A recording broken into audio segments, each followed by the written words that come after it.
Hi guys! Let's begin with the most elegant lie ever sold by history, that kings were clean. They weren't. They were glorified compost heaps with fancy hats. The truth? The royal chamber pot wasn't emptied with dignity.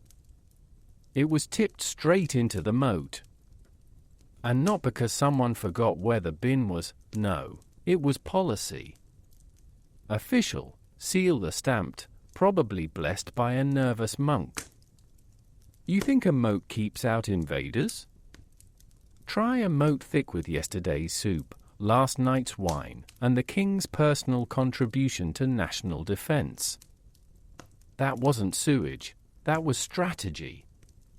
If a knight swam through that and still wanted to fight, he deserved the throne. Honestly, it was the medieval version of a do not enter sign, but with more smell and fewer words. Imagine, if you will, a grand castle. Tall towers, fluttering banners, the sun glinting off stained glass. And beneath it all, bubbling gently like a witch's stew, the moat, rich with centuries of royal waste. They didn't call it the water feature back then, but they should have. It wasn't just water. It was a cocktail. Aged urine, fermented slop, the occasional lost slipper. Ducks avoided it. Fish floated belly up, not from poison, but from sheer disappointment. And yet, the king would stand on his balcony, sniff the air, and say, "Ah, spring." Either he was mad, or he'd been breathing this for so long that fresh air would have knocked him over like a slap. The thing is, they didn't see it as dirty. They saw it as power. The more you could afford to let rot around you, the more important you were. Peasants washed. That was common. Kings? They transcended washing. Their smell was a statement. I am so high above you, it said, that I don't even need to pretend I'm not standing in my own leftovers. A visiting noble once fainted during dinner. Not from the food, though that was questionable, but from the Lord's armpits, which apparently had their own weather system. They carried him outside, revived him with vinegar, and then praised the host for his robust presence. That's the key word, presence. In more ways than one. And the servants? Oh, they were the real heroes. Picture a young boy, no older than 12, carrying a silver chamber pot through 3 echoing halls, past tapestries, past guards, past ladies who pretended not to notice. But they noticed. Everyone noticed. The pot wasn't heavy, but the weight of it, the knowledge that he held the king's most private moment in his hands, that was crushing. And he had to walk slowly. Gracefully. Like he wasn't holding a biological weapon. If he stumbled, that wasn't just a spill. That was treason. Or at least, that's what the head steward said while kicking him down the stairs later. But the boy didn't complain. He was proud. He was part of the royal machine. He helped maintain the aroma of authority. You'd think someone would have suggested a better system. A drain, perhaps. A pipe. Something. But no. Water was suspicious. Cleanliness was linked to vanity, and vanity was one step away from sin. Also, pipes cost money, and money was better spent on hats with feathers so long they required their own room. Besides, if you built a proper toilet, where would the rats live? The castle needed balance. Rats in the walls, waste in the moat, prayers in the chapel, it was a full ecosystem. God made the world, but man made the smell, and frankly, man was winning. The best part? They thought it kept them safe. Not just the moat, but the smell itself. Bad air, or miasma, as they dramatically called it, caused disease, they believed. So, if the air was already terrible, adding more couldn't hurt. It was like saying, well, the house is on fire, might as well light a cigarette. They'd wave herbs around, burn rosemary, hang stinking bundles of wormwood from the rafters, all to purify air that hadn't been pure since the Romans left. It didn't work, of course. But it smelled different, and different felt like progress. Progress that smelled like a goat's nightmare. And let's talk about the queens. Poor women. They had to sit on the same pots, breathe the same air, smile through banquets where the main course and the guest of honor competed for who reeked more. One queen reportedly kept a small bottle of vinegar under her sleeve and took delicate sips whenever the king leaned in to whisper. Not because she was thirsty, because she needed to reset her nose. Another wore a crown with tiny holes so that perfumed silk could hang down over her nostrils. Fashion with function. Or desperation with jewels. You might think, well, surely they bath sometimes? And yes, technically. But bathing in the 1200s meant sitting in a wooden tub while 3 servants argued about whether water touching the soul was a sin. They'd pour a jug over your head, declare it done, and then burn the water just in case it was corrupted. The average noble bathed once a year, usually before Christmas, unless it rained, or the stars were wrong, or someone sneezed twice in a row. Hygiene was not a science. It was a series of superstitions held together by prayer and denial. But here's the real kicker. The moat wasn't even the worst part. That honor went to the Jakes. The Jakes! Yes, that was the word. Not toilet, not privy, not even bathroom. Jakes! It sounded like a bad nickname, but no, it was the place where you sat over a hole, dangled your dignity above a pit of centuries-old filth, and hoped the wooden seat didn't give way. Some Jakes were in towers. Literally. You'd climb up, do your business, and whatever fell went down through the castle, through cracks, through history, until it joined the moat in its slow, stinking journey toward the sea. Archaeologists today find these pits and weep, not from sadness, but from memory. And yet, people lived like this. They fell in love. They wrote poetry. They went to war over who got to sit where at dinner. All while breathing air that could strip bark from trees. You start to wonder, did they even notice? Or did their noses just give up, like a dog that's been rolled in something awful and now considers it perfume? Probably the latter. After a few weeks in a castle, you stop smelling the rot. You start to miss it when it's gone. Like coming home. So next time you complain about a blocked drain or a smelly bin, remember the kings of old. They didn't have plumbers. They had tradition. And if you dared suggest a window that opened, or a bucket that didn't leak, you weren't just questioning hygiene, you were attacking the very foundation of power. The throne wasn't just guarded by knights. It was protected by stench. And honestly, it worked. No invader ever made it past the second tower. Not because of arrows. Because of the smell.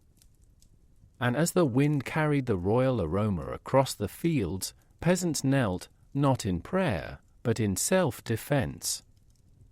The age of chivalry wasn't just about honor and swords. It was about holding your breath and pretending you didn't just see the king scratch where no sunlight ever reached. That was loyalty. That was medieval life.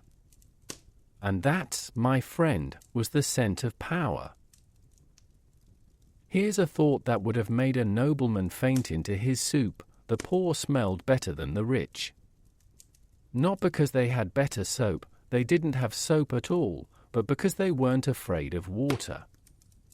While lords and ladies treated baths like dangerous religious rituals, peasants were out there in the rivers, scrubbing their arms with sand and herbs, laughing, splashing, living. They didn't write poems about it. They didn't need to. Their secret weapon wasn't perfume. It was common sense. And occasionally, a handful of mint. Imagine a summer morning in a village. The sun is warm, the birds are singing, and down by the stream, a dozen people are knee-deep in water, scrubbing clothes, hair, and themselves. They're not doing it for vanity. They're doing it because yesterday's pig dusty job left its mark, and nobody wants to sleep next to someone who smells like a forgotten cheese. So in they go. Cold water, rough stone, maybe a bit of ash from the fire to help with the grease. It's not luxurious, but it works. And when they walk back to the huts, damp and shivering, they leave behind a trail of something almost pleasant: wet earth, crushed thyme, human skin that hasn't given up. Now, contrast that with the lord of the manor, sitting in his hall, wrapped in velvet, sweating through 3 layers of wool, refusing to bathe because he's heard, from a monk who once read half a sentence from a Greek book, that water opens the pores to disease. Not just any disease. All disease. Especially the kind that comes from being clean. Yes, really. They believed that. Not metaphorically. Literally. If you washed too much, the air would sneak in through your skin and fill your body with bad humors, which would then turn into fever, or madness, or worse, commoners. And nothing scared the nobility more than accidentally smelling like someone who worked for a living. So instead of water, they used workarounds. A splash of vinegar behind the ears. A dab of rosewater on the temples. A little bag of dried lavender tucked into the armpit. They called it a pomander, which sounded fancy, but was basically a medieval deodorant made by someone who'd never actually smelt a real armpit.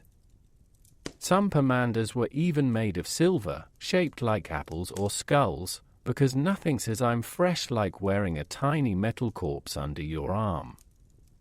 The idea was that the herbs would ward off bad air. In reality, they mostly just added a floral note to the existing symphony of sweat, old wine, and despair. And yet, the poor, those dirty, ragged, washed poor, were the ones who actually smelled all right. Not like roses. Not like anything you'd want to bottle. But not like a crime scene, either. They used what they had. Sunlight. Wind. Smoke from the fire. A roll in the grass after rain. They didn't have perfumers, but they had instinct. They knew that if you slept near a cow, you'd smell like a cow. So they didn't.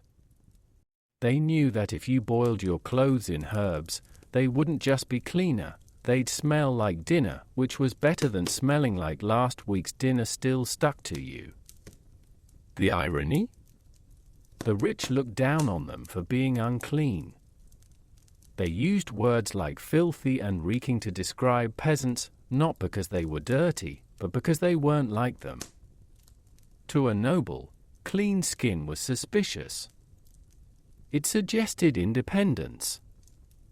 It suggested you didn't need servants to carry your waste.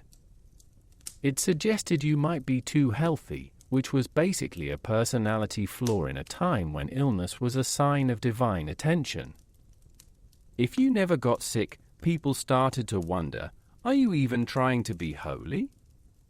There's a story, probably made up, but feels true, about a visiting count who rode into a village and immediately covered his nose with a silk cloth soaked in musk.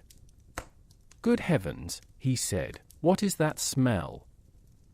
And the villagers looked at each other, confused. Because to them, it was just air. Fresh. With a hint of baking bread, wood smoke, and the distant promise of onions. But to the Count, it was chaos.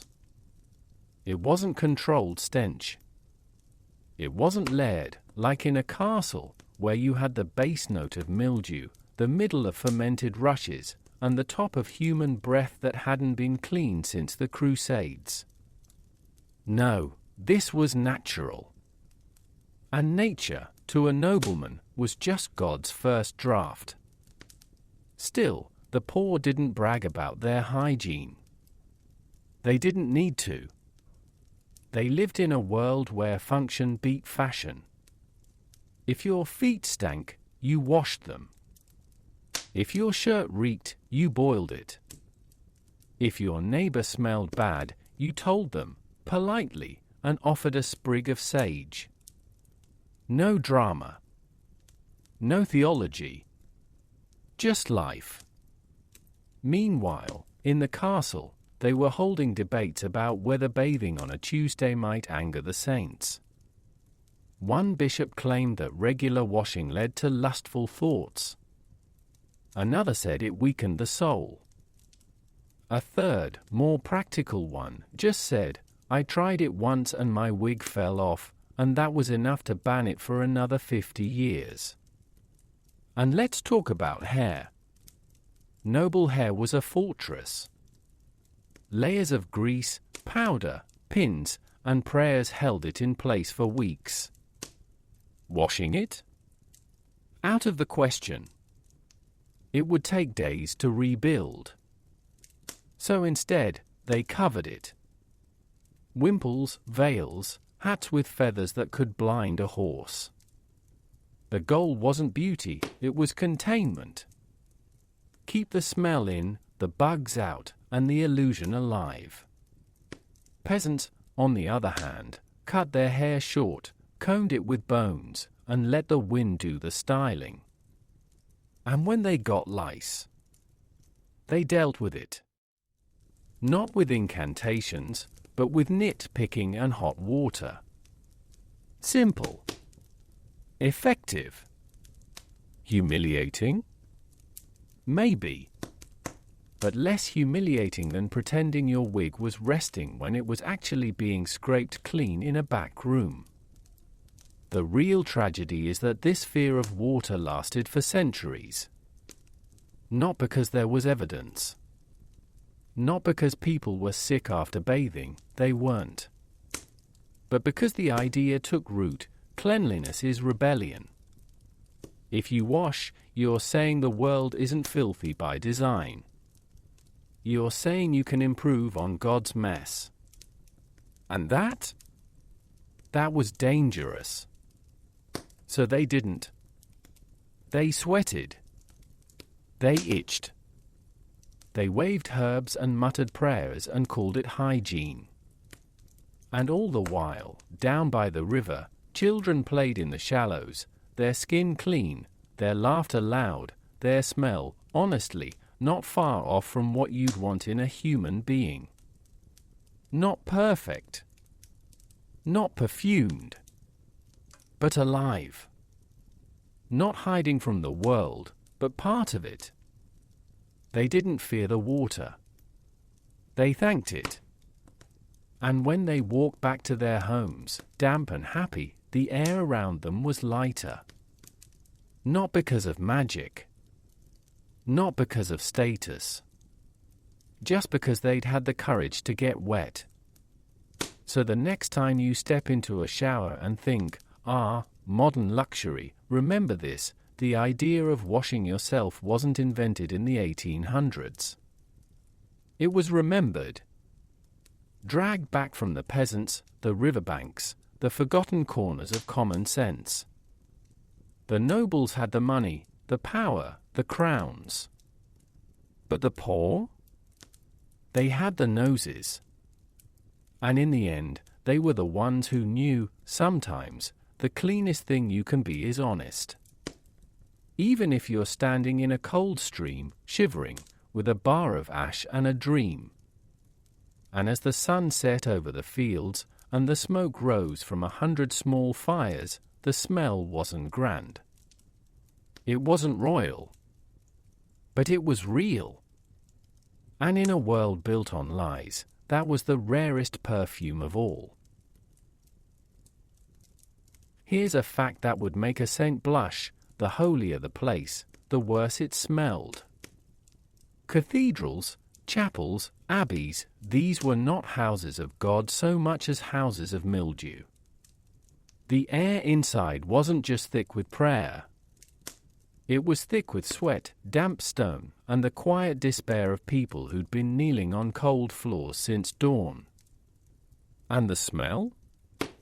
Imagine a cellar that's been left shut for 100 years, add a few dozen wool cloaks that have never seen water, throw in a choir boy who hasn't changed his socks since Easter, and then light a bonfire of rosemary. That was divine service.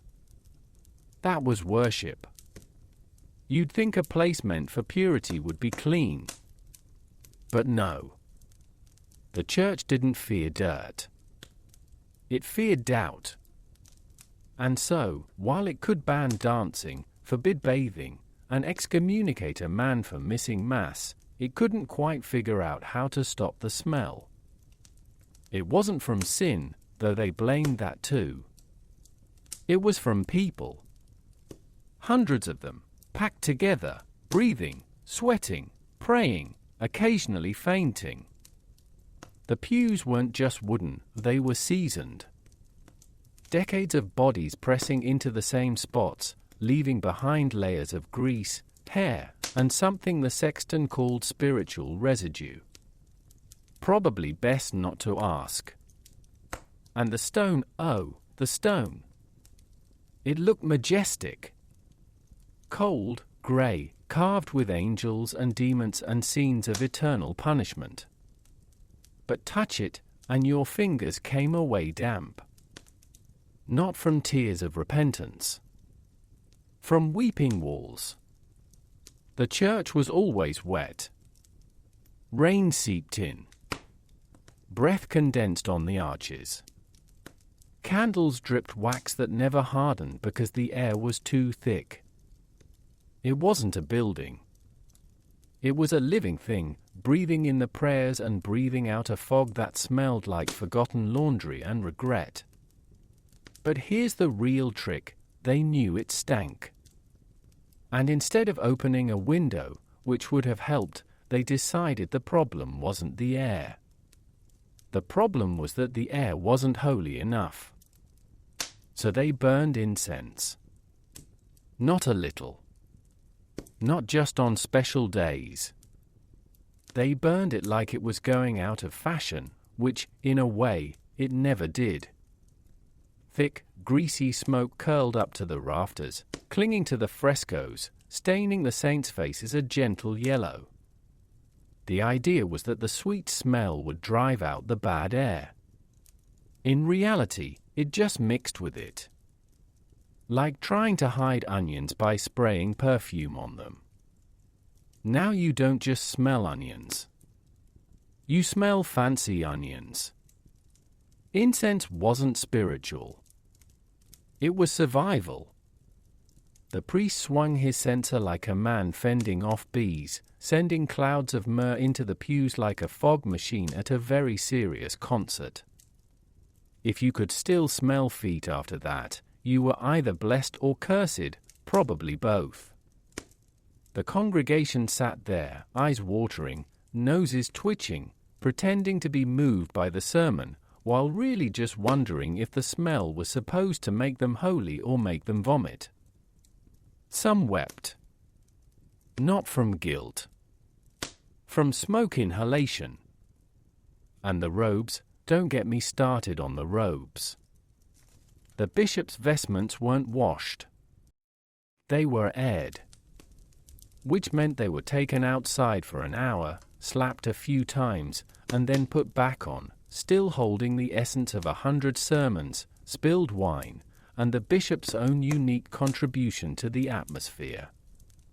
They said the garments were sacred, that they carried the weight of office. They didn't say they carried the weight of mildew, but they did. You could smell a bishop coming from down the street. Not because of his entourage, because of his aroma. It was a mix of beeswax, old bread, and something vaguely fungal. People knelt not just out of respect, but because the smell hit lower first. Confessionals were worse. Tiny wooden boxes where sinners whispered their darkest secrets into a grill while breathing air that had been recycled since the Black Death. The priest sat on one side, sweating in his cassock, listening to tales of lust, greed, and sheep theft, all while trying not to pass out from the combination of guilt and body odor. Some priests kept a sprig of mint in their sleeve. Others just held their breath. A few developed a twitch. It wasn't the sins that got to them. It was the aftermath, the lingering scent of a man who'd walked 10 miles through a pig field to get there, then lied about it. And yet, they called this purity. They said the church was a place of light, of truth, of divine presence. And maybe it was. But it was also a place where a single open window was seen as a threat to faith. Let in fresh air? A monk once said, scandalized. And let in demons? Next you'll want to scrub the altar. Because, of course, cleaning was suspicious. If something was too clean, it might not be holy. Holiness, in those days, came with a certain grit. A certain dampness. A certain smell that made you feel small, unworthy, and slightly nauseous. That was the point. If you walked out feeling better, you hadn't suffered enough. The irony? The people who came to church to escape the filth of the world were walking into the filthiest room in town. The market stank, yes. The stables reeked, absolutely. But at least there, the smell made sense. Here, it was sacred.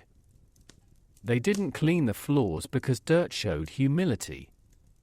They didn't wash the altar cloths because stains proved devotion. One abbey even kept a puddle in the corner of the chapel to remind the brothers of their mortality. It wasn't just damp. It was alive. Frogs were rumored. No one confirmed it. But the singing got quieter near that corner. And the candles, hundreds of them, dripping wax, burning animal fat, filling the air with a greasy film that coated everything, including the lungs. The light was soft, golden, holy. The air was thick, yellow, and tasted like a roast that had gone slightly wrong. People said they felt closer to God in that glow. Maybe they did. Or maybe they were just light-headed from the fumes. Either way, it worked. Faith doesn't need fresh air. It needs atmosphere. And the church had plenty. Children were brought in as babies to be baptized, not because the water was clean, it wasn't, but because the ritual mattered more than the result. The font sat in the corner, covered in a cloth that hadn't been changed since the Reformation, was a twinkle in someone's eye.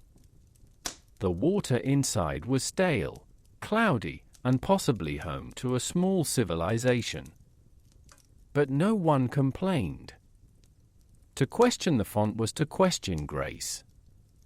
To suggest a scrub was to suggest God couldn't handle a bit of slime. So they dipped the babies, said the words, and hoped the smell of incense would cover the smell of mildew clinging to the infant's blanket. And outside, the world carried on. The sun shone. The rivers ran. The peasants washed in the streams, laughed, lived. But inside, the doors stayed shut. The windows stayed closed. The smoke kept rising. Because to let in fresh air was to let in doubt. And in a time when faith was everything, the last thing you wanted was to breathe too deeply and realize what you were really kneeling in. So the church stood, grand and grey, its bells calling the faithful, its spires pointing to heaven, its insides quietly rotting. Not from neglect. From devotion. They kept the stink because they thought it kept the soul. They burned incense, not to smell nice, but to pretend they weren't drowning in the smell of themselves. And every Sunday, the people came, knelt, prayed, and left carrying the scent with them, a little whiff of holiness, a little whiff of damp, and the quiet understanding that sometimes, the closest you get to God is when you can no longer smell your own life. And as the last hymn faded and the doors creaked shut, the building settled. The candles flickered. The smoke curled. And somewhere, deep in the walls, a drop of water fell. Not from rain. From the ceiling. From the roof. From the sky. From the world outside, where the air was free and clean and completely, utterly ignored. Here's the romantic truth no troubadour ever sang. The man writing a poem about a lady's eyes like stars was probably sitting in a room that smelled like fermented cabbage and yesterday's regret. And the lady? She was breathing through her mouth, hoping her suitor wouldn't get too close. Because love in the 1200s wasn't about passion. It was about positioning. Standing downwind. Smiling politely. Pretending you couldn't smell the knight's helmet hair after 3 days of wearing it to bed. Courtly love wasn't romance. It was olfactory diplomacy. You've heard of love letters? They were written by men who hadn't washed their hands since they last held a sword. The ink smudged not because of tears, but because their fingers were greasy. And the paper, oh, the paper. It absorbed scent like a sponge. So when a damsel unfolded a sonnet comparing her breath to spring meadows, she was actually inhaling a mix of sweat, candle wax, and the faint tang of something that might have been garlic, or might have been despair. Still, she smiled. Because in those days, affection wasn't measured in kisses. It was measured in how long you could stand near someone without needing fresh air. The idea of romance was beautiful, on paper. Knights swore oaths on holy relics to serve their ladies from afar. They jousted. They sang. They wept into their gloves. But the reality? The closer they got, the worse it became. Imagine the scene, a grand hall, candles flickering, a lute playing softly in the corner. The knight approaches, heart pounding, eyes full of devotion. He kneels. He takes her hand. And then the wind shifts. It hits her like a sack of old turnips. Not him. Not entirely. But around him. The wool of his tunic, unwashed for weeks. The leather of his boots, still holding the memory of a stable. The faint, sour note rising from under his armpit, a place so rarely visited, some believed it had its own climate. She doesn't flinch. She's been trained for this. Instead, she fans herself gently with a scrap of silk and says, "How brave you look today, sir." Which, in the secret language of the time, meant, "Please move 3 steps to the left and never come back." They didn't talk about smell. That would have been vulgar. Instead, they used code. Your presence is powerful. You carry the strength of the wildwoods. Your aura is unmistakable. All of which meant you are emitting something that has startled the dogs. But no one admitted it. To complain about scent was to admit you noticed the body. And the body, in polite society, didn't exist. Except when it did. And then you just had to deal with it. Perfume? Oh, they tried. But perfume in the 1200s wasn't a delicate mist from a glass bottle. It was a paste. A mush. Sometimes made from crushed flowers, yes, but also from animal fat, honey, and things best left unnamed. One popular recipe called for rose petals, civet, which came from a cat's glands, no, really, and a splash of vinegar to bind the spirits. It didn't smell fresh. It smelled busy. Like a garden that had been attacked by a small animal and then set on fire. But it was expensive. And that was the point. If it cost a fortune and made your eyes water, it must be good. Ladies carried little bags of dried herbs, lavender, thyme, mint, and held them near their faces during gatherings. Not because they were fragrant. Because they were weapons. Aromatherapy, medieval style. One whiff of that, and you could survive a full minute near the bishop. These were called nosegays, which sounded sweet, but were really just biological countermeasures. A nosegay wasn't a gift. It was a shield. And if you received one, it wasn't because someone loved you. It was because they'd noticed you'd been near the stables. And then there were the gloves. Long, elegant, made of soft leather. Knights wore them to hold lances. Ladies wore them to hide their hands. But they also served another purpose. They were soaked in herbs. Rosemary. Sage. Sometimes even crushed cloves. So when a suitor took a lady's hand, he wasn't just touching her. He was breathing in a cloud of botanical distraction. It didn't make her smell better. It just made everything smell like a spice market after a storm. Which, honestly, was an improvement. Kissing? Don't be naive. Kissing was rare. And when it happened, it was on the cheek. Briefly. Like a bird landing on a fence. And only after careful assessment of the air.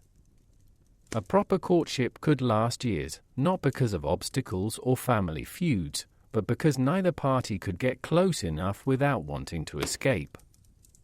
Love letters were safer. At least you could read them outside. Marriage wasn't much better. The wedding night was a gamble. You might have spent months writing poems to your bride, praising her golden hair and dove-like grace. But the first time you shared a bed? That was when reality arrived. In the dark, with the door shut, there was no escaping it. The warmth. The breath. The quiet, persistent smell of someone who had been wearing the same undertunic for a week. Some marriages lasted. Some ended before dawn. Not because of incompatibility. Because of olfactory betrayal.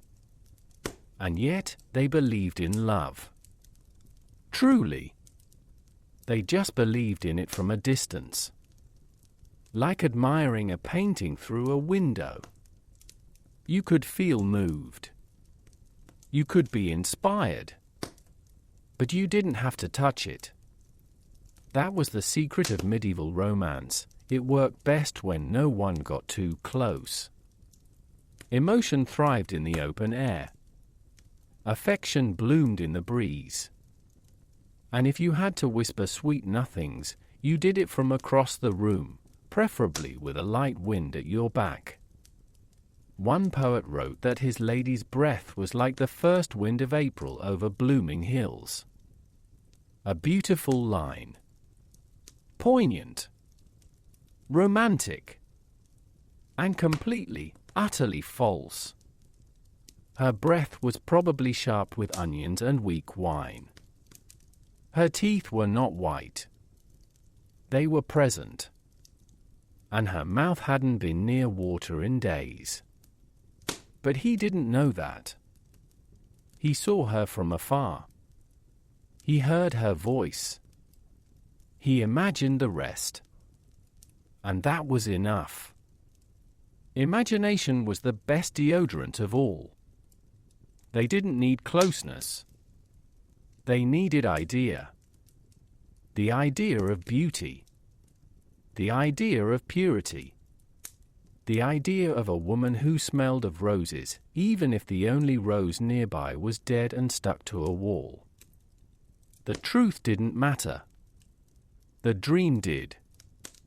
And as long as the lute played and the candles burned, and no one stood too close for too long, the illusion held. So the next time you complain about bad breath on a date, remember the knights and ladies of old. They didn't have mints. They didn't have toothbrushes. They didn't even have the concept of freshening up. They had poetry. And distance. And a lot of silent suffering. They loved not because it was easy, but because it was impossible, and they tried anyway, one polite bow at a time, one herb-filled glove, one carefully worded compliment about aura and presence and the wild, untamed woods. And as the moon rose over the castle, and the crickets sang, and the wind carried away the worst of it, two people sat apart, smiling, pretending they couldn't smell anything at all. Which, in its own quiet way, was the most romantic thing of all. Let's talk about the beating heart of medieval life, the marketplace. Not the quiet village square with a few cabbages and a nervous chicken. No, we're talking about the big one. The crowded, roaring, stinking beast of a place where cities came to buy, sell, argue, and breathe air so thick it felt like chewing. And the smell? Imagine a compost heap that's been invited to a party, stayed too long, and started flirting with the cheese. That was the market. That was civilization. Here's the wildest truth. In Paris, the main market once closed for a full week, not because of plague, not because of war, not because the king had a headache, but because the smell knocked out 3 merchants. One fainted while weighing sausages. Another collapsed after a customer leaned in to haggle. The third just sat down on a sack of barley and said, "I can't do this anymore," before being carried away by 2 boys who immediately asked for a raise. It wasn't recorded in the royal chronicles, but it was remembered. In whispers. In dreams. In the way people still avoid that corner of the city. The market wasn't just a place to shop. It was an assault. On the eyes, yes. On the ears, absolutely. But mostly on the nose. It didn't sneak up on you. It charged. One moment you're walking down a quiet street, thinking about your day. The next, wham, a wall of odor hits you like a wet blanket soaked in regret. You don't smell it slowly. You're engulfed. And there's no going back. Your nose has been taken hostage. Every stall had its own signature scent. The fishmonger? That was the one with the eyes. Not the fish's. They stared at you, glassy and judging, while their bodies turned slowly into something that no longer resembled food. The smell wasn't just fishy. It was personal. Like the sea had sent a message, you thought you could eat me? Look what I've become. People bought it anyway. Not because it was fresh. Because it was cheap. And because if you cooked it long enough, the neighbors would stop complaining, at least until the next batch arrived. Then there was the meat. Not in a fridge. Not in a shade. Just hanging there. In the sun. On a hook. Next to a dog that was also looking at it like it might be dinner. The butcher didn't wear gloves. He wore pride. And an apron that had been through wars. Flies weren't pests. They were staff. They buzzed around like they owned the place, which, in a way, they did. The meat wasn't labeled by cut. It was labeled by how long it's been there. Regulars could tell just by sniffing. Ah, this one's from Tuesday, they'd say, as if that were a good thing. The cheese stall was worse. Not because of the cheese itself, though some of it moved on its own, but because of the bouquet. One type looked like a rock, smelled like a wet cellar, and was said to have survived the last siege. Another bubbled slightly when you tapped it. The vendor claimed it was maturing. Customers claimed it was alive. No one argued. They just bought a small piece, paid extra for a cloth to wrap it in, and took it home to keep in a box they never opened again. And the vegetables, don't get started. They weren't displayed on clean beds of ice. They were dumped in carts, half rotten, covered in mud, occasionally still attached to something that looked like a root but might have been a creature. Cabbages were brown at the edges. Onions had sprouted green hair. Carrots were soft. But they were sold with enthusiasm. Fresh from the field. The seller would cry, which meant dug up yesterday and rolled through a pig pen on the way here. People bought them anyway. Not because they trusted the man. Because they were hungry. And because, compared to the fish, they smelled like hope. The real problem wasn't the food. It was the system. Nothing was thrown away. Not ever. If meat went off, it was boiled until it stopped arguing. If bread grew fur, it was called seasoned and sold to pilgrims. If a chicken stopped moving, it was resting and put back on display. Waste went into the street. Not in bins. Not in carts. Just tipped. So the ground wasn't dirt.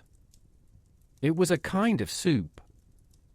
A slurry of mud, urine, old cabbage water, and things you didn't want to identify. Walking through the market wasn't walking. It was wading. And every step released a new wave of aroma, like opening a book that hadn't been touched in 100 years, but the book was made of meat. Animals didn't help. Goats wandered freely. Chickens pecked at scraps. Pigs, yes, pigs, were allowed in some markets because they cleaned up.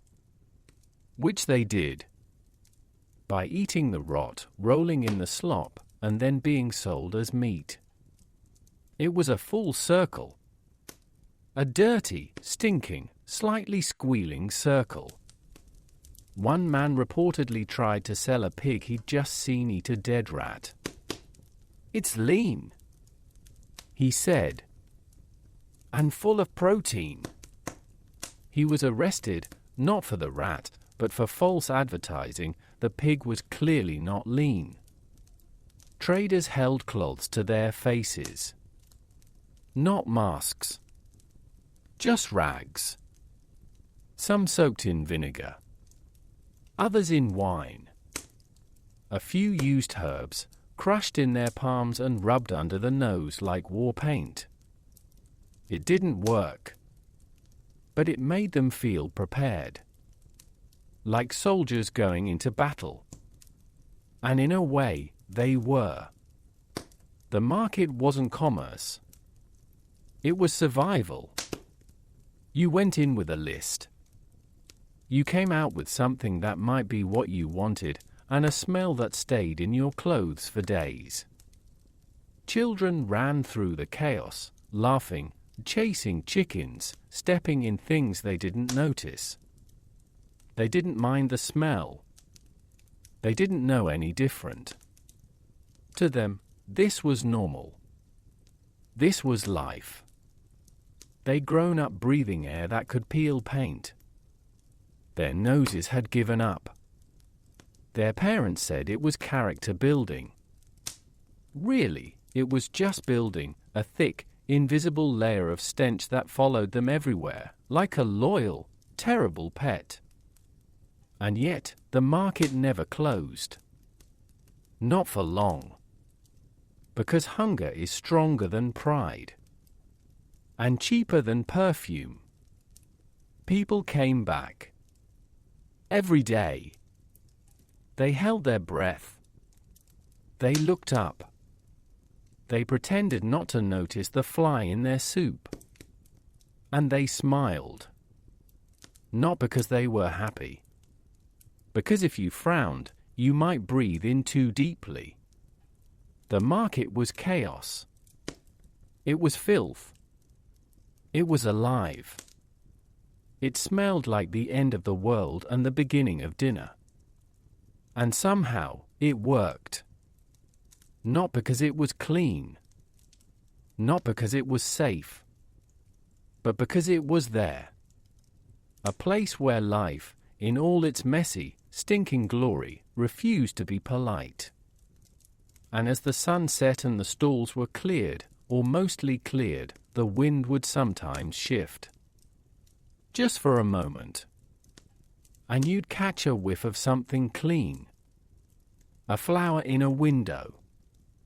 A loaf of fresh bread. The river, far away. And for a second, you could almost forget. Almost believe that the world wasn't built on rot and denial. That people weren't just holding their breath and pretending. But then a goat would belch. Or a cart would spill. Or the fishmonger would open his secret box of extra ripe eels.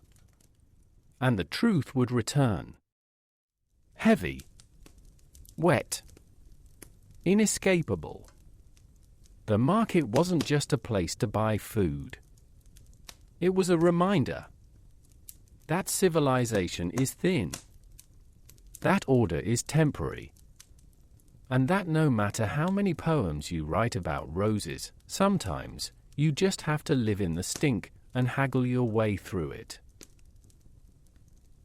Here's a scandal the history books tried to wash away. Public bathhouses were shut down not because they were dirty, they weren't, but because people were having too much fun in them. And when people have fun without clothes, someone in power gets nervous. Especially in the 1200s, when joy was suspicious, skin was dangerous, and a good time could be mistaken for a sin. So they closed the baths. Not with fire. Not with plague. But with morality. And a very shaky excuse about vapors. Imagine a bathhouse in Paris or London, back when such things still existed. Warm rooms. Steam rising. Pools of clean water, heated by fires below. People soaking, chatting, laughing, scrubbing years of city life off their skin. Men, women, sometimes together, sometimes not, but always clean. Not spotless, perhaps, but clean enough to smell like herbs and sweat, not like a forgotten cellar. This wasn't luxury. It was normal. For centuries, people had washed like this. Romans built empires on it. Monks recommended it. Even kings went in, wrapped in towels like nervous penguins. And then, one day, someone in a robe with too many buttons decided it was all a trap. Too much pleasure, they said. Too much touching. Not that anyone was proving it. But the idea was enough. If people are relaxed, warm, and wet, they might start thinking for themselves. Or worse, enjoying it. So the bathhouses were condemned. Not because they spread disease. They didn't. They prevented it. But because they spread something far more dangerous, happiness. And in a world where suffering was next to godliness, happiness was practically heresy. The real irony? The same people who shut down the baths later blamed them for everything. The baths made people weak. They said. They opened the pores to evil air. They caused the plague. Never mind that the plague arrived after the baths were closed. Never mind that the streets, now full of unwashed bodies, became perfect breeding grounds for rats with travel plans. No. The baths were guilty. Because guilt needs a face. And a bathhouse, with its cheerful steam and lack of shame, was an easy target. Before the ban, bathhouses were social hubs. Like pubs, but with less ale and more scrubbing. You went to gossip. To meet friends. To escape the cold. Some even offered massages, with oils made from olives and thyme. Others had different rooms, hot, warm, cool. You could spend hours there, drifting in and out of sleep, listening to the quiet splash of water, the murmur of voices, the occasional snore from a man who'd had too much wine and too little shame. It was civilization at its simplest: warm water, clean skin, no pretense. But the authorities didn't see peace. They saw temptation. A woman with wet hair and a loose towel. That was a moral crisis. A man laughing in a pool? That was a threat to order. They didn't care that most people just wanted to be clean. They cared that they looked like they were enjoying it. And so, one by one, the bathhouses were sealed. Boards went up. Fires were doused. The water cooled. And Europe began its long, slow descent into the great stink. Some priests claimed that bathing was vanity.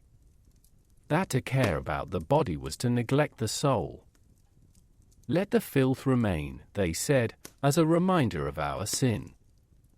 Which was a noble idea if you didn't have to sit next to them at dinner. Others said water carried disease through the skin, a theory so wild it should have come with a circus. But it spread faster than the truth. Soon, people were afraid to wash. Not because they were dirty. Because they were obedient. And obedience, in those days, smelled like old wool and regret. The few who still bathed did so in secret.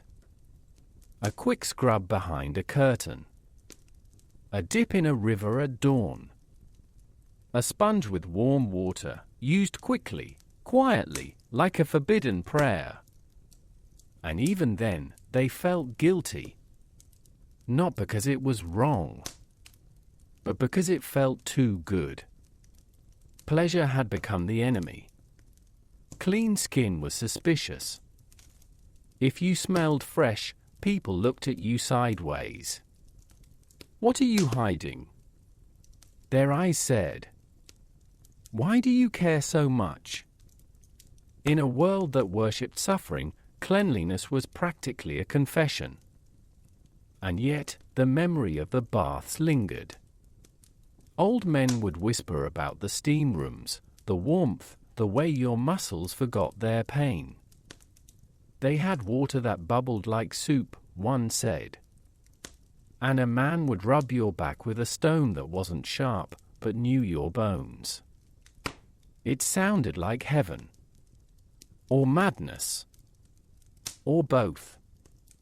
The young didn't believe them. How could such a place exist? In a world where the king hadn't washed in years, where the church feared soap, where the air in cities could knock a bird from the sky, who would allow cleanliness? But it had been real. And its loss wasn't just about dirt. It was about comfort. About dignity. About the simple idea that a human being might deserve to feel light, just once in a while. Not blessed. Not saved. Just clean. But that was too simple. Too human. And in a time when power came from control, the bathhouse was a threat. Because you can't rule someone who feels good in their skin. So they closed them. Not with war. Not with fire. But with words. With fear. With the quiet, steady voice of someone who'd rather see you suffer than smile. And Europe, slowly, forgot how to wash. Not because it couldn't, but because it was told it shouldn't. And when you stop washing, not out of laziness, but out of belief, that's when the real filth begins, not on the skin, but in the mind. Years later, when the plague came, they blamed the air. The stars. The Jews. The cats. But never the real enemy, the silence where the baths used to be. The empty rooms. The cold pipes. The absence of steam rising into the night. Because a clean people might have survived. But a scared, stinking, obedient people, they were easy to lose. And as the wind blew through the boarded up doors, and the dust settled on the dry tiles, the bathhouses stood like tombs. Not for the dead, but for an idea.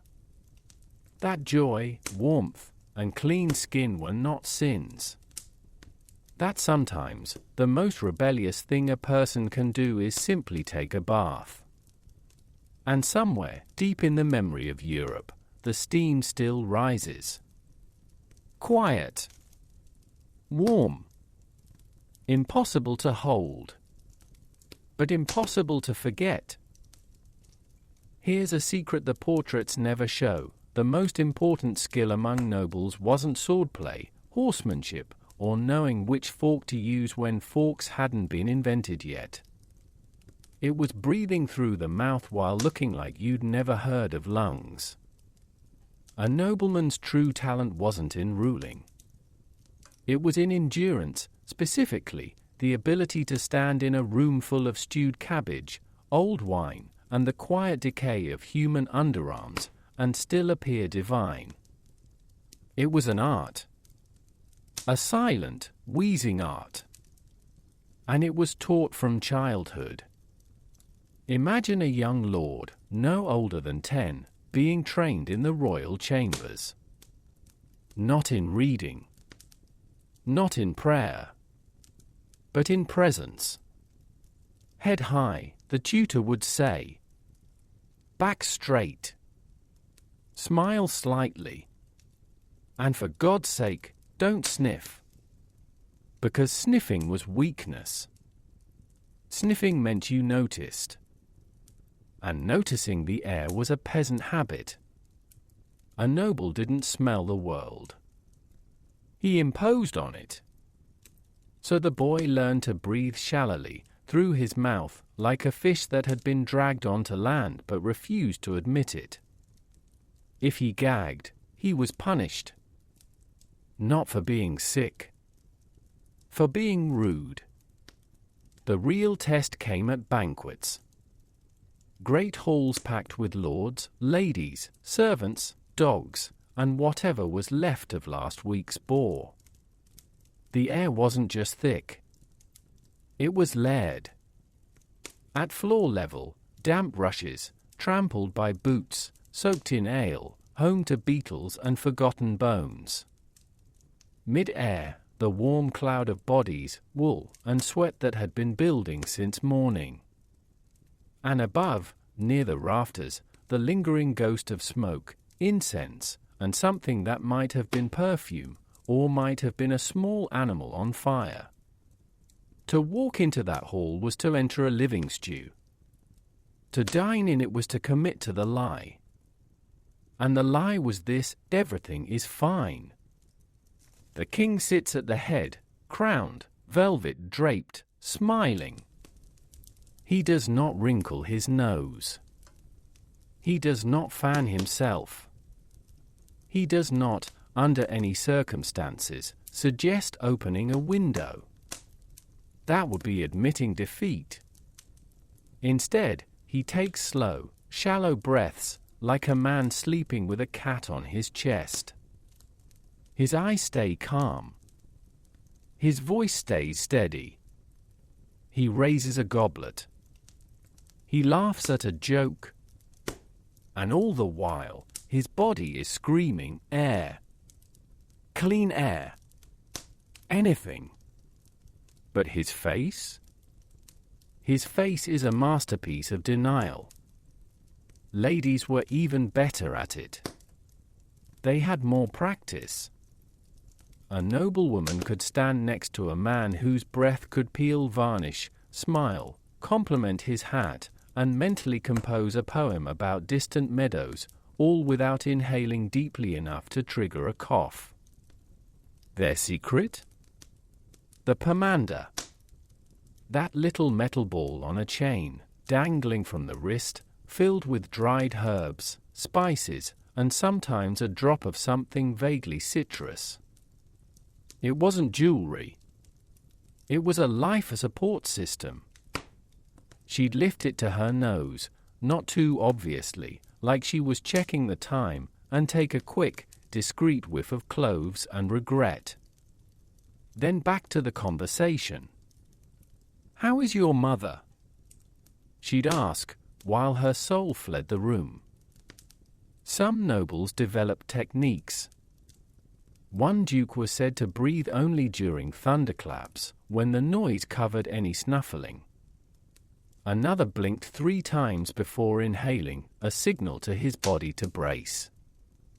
A countess in Burgundy trained her dog to sit near her during feasts, not for comfort, but because the animal's fur absorbed the worst of the smell, acting as a furry filter. When the dog died, she mourned less the pet and more the fresh air it had once provided. And then there were the clothes. Layers upon layers. Velvet, wool, fur, linen, all trapping heat, sweat, and scent like a blanket over a fire. A noble didn't just wear a tunic. He wore history. The same garment, worn for weeks, absorbing meals, emotions, and the occasional spill. Washing it? Out of the question. It would lose its character, its authority. Instead, they'd air it, hang it outside for an hour, slap it a few times, and call it clean. The smell wasn't dirt. It was tradition. And tradition, like mildew, was meant to linger. The worst was winter. No open windows. No breeze. Just fire, bodies, and the slow build-up of breath that had been recycled too many times. One monk recorded a feast where 3 guests fainted not from wine, but from the air itself. They were carried out, revived with vinegar, and brought back in, because leaving early was worse than breathing poison. Etiquette was stronger than lungs. And yet, they called this civilization. This was refinement. This was culture. To sit through a meal where the main dish and the host competed for who reeked more, and to do it with grace, that was nobility. That was power. A peasant might wash, but he couldn't endure.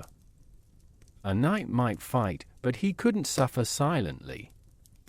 Only the aristocracy could sit still, smile, and slowly suffocate in the name of dignity. They didn't complain. They didn't even whisper. To admit the air was bad was to admit you were common. That you hadn't risen above the body. That you still needed comfort. And a true noble didn't need comfort. He needed respect. Even if it killed him. Slowly. Quietly. With excellent posture. Children were trained early. Don't wrinkle your nose, mothers would say. It's unbecoming. If you must breathe, do it through your mouth, and never, ever sigh. They learned to associate fresh air with chaos. A breeze meant disorder. An open window meant anarchy. The perfect room was sealed, warm, and thick with the scent of people who had been there too long. That was home. That was safety. And when they traveled, that was the real test. Carriages with no windows. Tents that smelled of damp leather and old men. Inns where the mattress was alive. Yet still, the nobleman stepped out, straightened his coat, and declared, "Charming." Not because it was, but because saying otherwise would mean admitting he felt something. And feeling was for poets.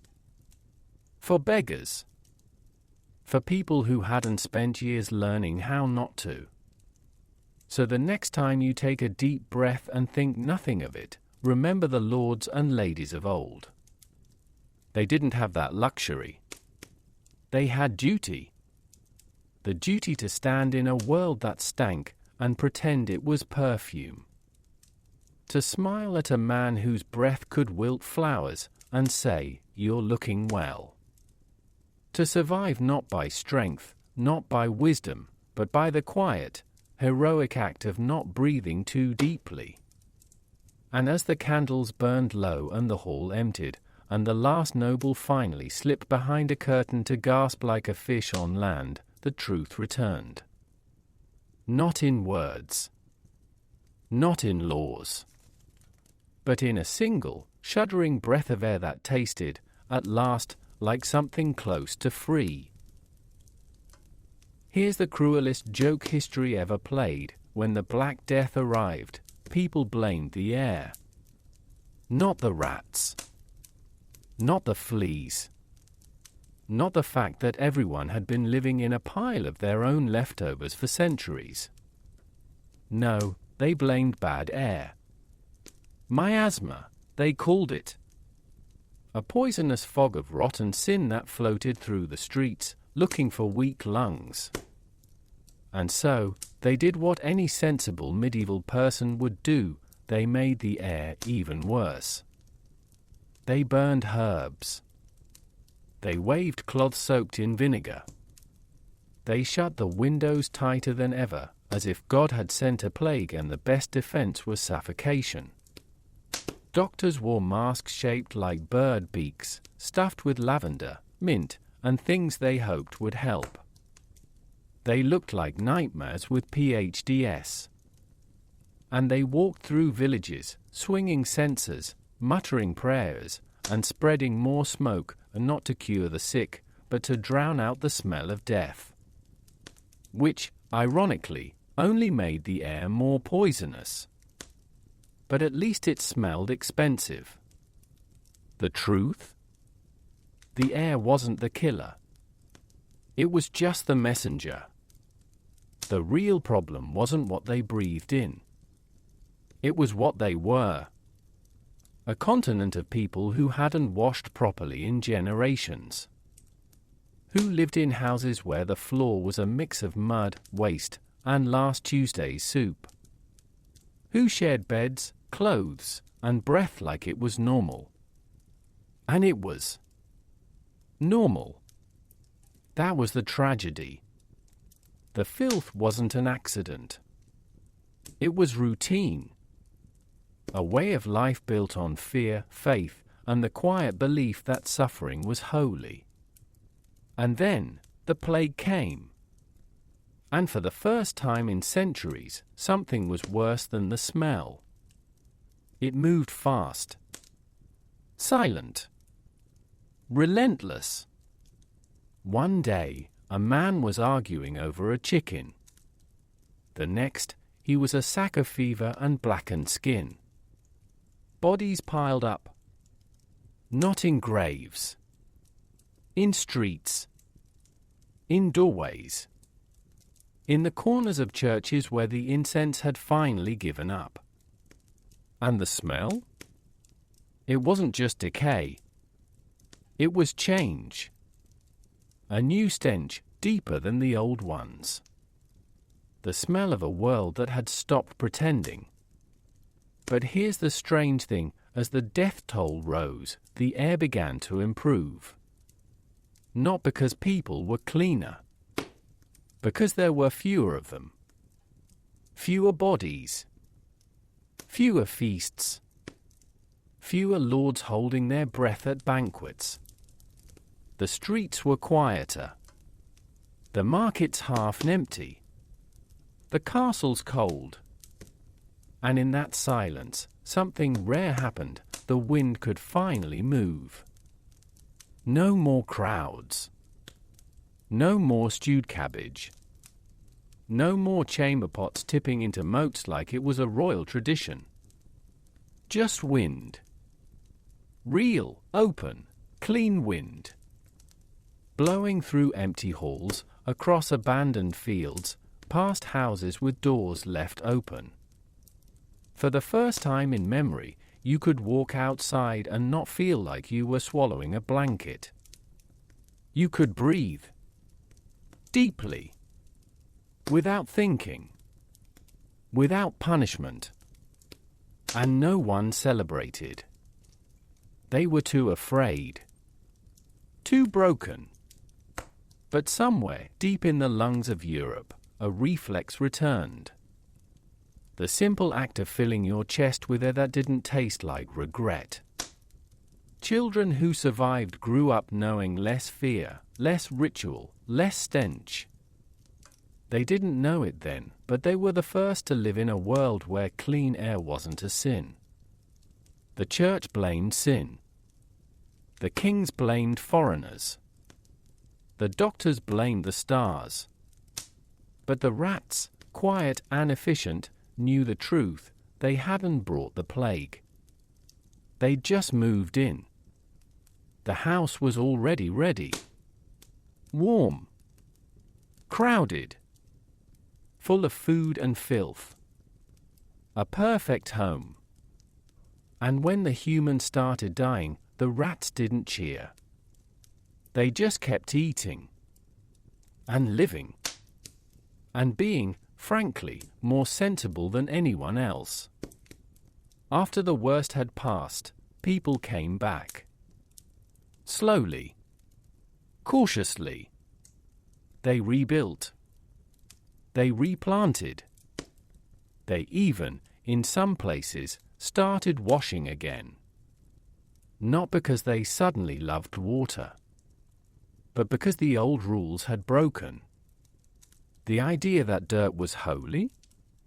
That had died with the rest.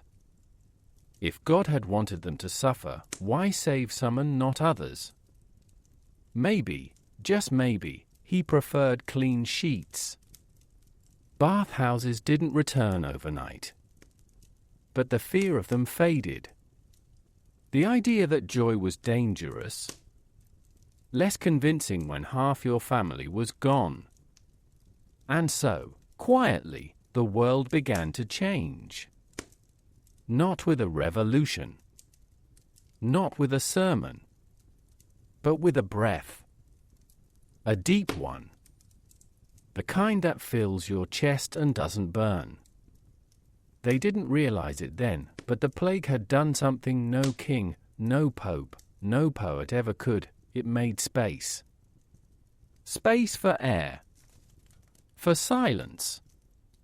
For the simple truth that a person shouldn't have to hold their breath just to be polite.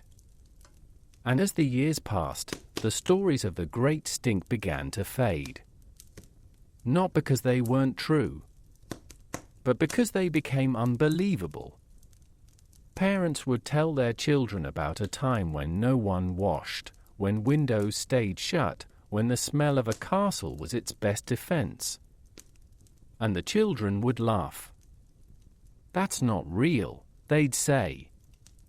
No one could live like that. And the parents would smile. Not to argue, but because they knew some truths are too strange to survive memory. So the Middle Ages ended not with a bang, not with a discovery, but with a sneeze. A final, wet, desperate sneeze, and then, at last, a long, slow breath of air that didn't kill you. And somewhere, in a field far from any castle, a single flower grew. No one saw it. No one praised it. But it was there. Small. Quiet. Alive. And for the first time in a long time, the wind carried its scent, not far, not loud, but clear. Not of power. Not of prayer. Not of rot. Just of something green. Something new. And something, at last, almost sweet. During the time that came to be known as the late period of ancient Egypt, which began around the year 700 before the Common Era, the way in which pharaohs chose their spouses began to shift in small and gradual ways. These changes were not sudden or dramatic, but rather they unfolded slowly over many years, almost without notice. The marriages of the rulers were not usually based on personal feelings or emotional connections, but instead were shaped by the needs of the state and the desire to maintain stability in a time of uncertainty. It was common for a pharaoh to marry a woman from another region or kingdom, not because he wished to, but because it was believed that such a union might help to prevent conflict or strengthen an alliance. These marriages were arranged by advisors, priests, and officials who spent long hours discussing the possible benefits and risks of each potential match. The process was often slow and filled with formalities, with many meetings held in quiet rooms where little was said that had not been said before. The women who became queens through these marriages often came from places outside of Egypt, such as Assyria, Babylon, or regions in what is now Libya. Their arrival in Egypt was marked by ceremonies that lasted for days, though these events were not always joyful or filled with celebration. Instead, they followed a strict order of steps that had been used for generations. There would be a procession through the city, with the new queen riding in a covered litter carried by servants. The streets would be cleaned the night before, and offerings would be placed at temples along the route. Priests would chant in low voices, repeating the same phrases over and over, while the people stood quietly and watched. There was little music, and even less dancing. The mood was serious, as if everyone understood that this was not a moment of personal happiness, but a necessary act of state. Once the marriage had taken place, the queen would take on certain duties at the royal court. She would appear at official events, sit beside the pharaoh during ceremonies, and participate in religious rituals. Her role was not to make decisions or influence policy, but to be present, to be seen, and to fulfill the expectations that had been set long before her arrival. She would wear the traditional headdress and robes, which were heavy and uncomfortable, and she would speak only when spoken to. Her daily life was highly structured, with little variation from one day to the next. She would rise at the same time each morning, eat the same meals, and follow the same path through the palace corridors. There were no surprises in her routine, and that was considered a good thing. The pharaoh himself did not spend much time with his foreign wife. His days were filled with meetings, inspections of construction projects, and religious obligations. He would see her during formal meals or at temple festivals, but their interactions were brief and polite. There was no expectation of affection between them, and no one spoke of love in connection with their union. Instead, the focus remained on the children they might produce, for it was through offspring that the line of rulers could continue. If a child was born, especially a son, it was seen as a sign that the marriage had served its purpose. If no child came, the situation was accepted without complaint, and the pharaoh might take another wife or simply continue without one. Over time, these marriages became a regular part of political life in Egypt. Each new ruler followed the same pattern, choosing a spouse based on where she came from and what her family could offer, rather than who she was as a person. The names of the queens were recorded in official documents, but little else was written about them. They did not lead armies, give speeches, or make laws. Their presence was a formality, a symbol of unity between two lands, but not a source of power or change. The records that mention them are brief and dry, listing only their names, their origins, and the dates of their marriages. There are no stories of their thoughts or feelings, no accounts of private conversations or moments of joy. They exist in the historical record as quiet figures, moving through the background of a much larger and slower process. As the years passed, the practice of marrying foreign women continued, but it did not bring lasting peace or security. Alliances formed through marriage often broke down after a few years, sometimes even before the queen had adjusted to life in Egypt. War still happened, borders still shifted, and the power of the pharaohs remained uncertain. The marriages did not stop invasions or prevent internal conflicts. They were simply one of many tools used by rulers who were trying to hold on to authority in a changing world. And yet, the tradition persisted, not because it worked, but because it had always been done that way. There was comfort in repetition, in knowing that each new pharaoh would follow the same steps, say the same words, and make the same choices as those who came before. The temples where these marriages were sometimes blessed stood for centuries, their walls covered in carvings that showed kings and queens standing side by side, hands resting gently on ceremonial objects. The images were always the same, the pharaoh slightly taller, the queen slightly behind, both looking forward with calm expressions. No one smiled in these carvings, and no one appeared to be in motion. They were frozen in time, part of a scene that was meant to last forever, even though the people it represented had long since disappeared. The stone did not show the long silences, the cold rooms, or the weight of expectation that filled the lives of those who lived through these unions. It only showed the surface, the part that was meant to be seen. In the end, the marriages of the late-period pharaohs were not about passion or even about partnership. They were about continuity, about maintaining a system that had existed for hundreds of years. They were quiet, predictable, and uneventful, exactly what was needed in a time when too much change could lead to collapse. And so, year after year, decade after decade, the same process repeated itself, with little variation and even less excitement. The sun rose and set, the Nile flooded and receded, and the pharaohs took their brides from distant lands, not because they wanted to, but because it was the way things had always been done. The practice of marrying within the royal family was not new during the years between 700 and 200 before the Common Era, but it became more common and more accepted as time passed. It was not a sudden change, nor was it something that people discussed in great detail. Instead, it was simply a part of how things were done, like the way offerings were made at temples or how officials recorded the harvest each year. When a pharaoh chose a wife from among his own relatives, it was not seen as unusual or strange. It was seen as normal, as expected, as the way to keep the royal bloodline pure and undisturbed by outside influence.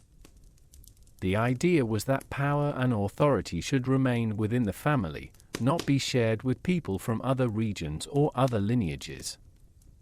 This belief was quiet but strong, like a current beneath the surface of a slowly moving river.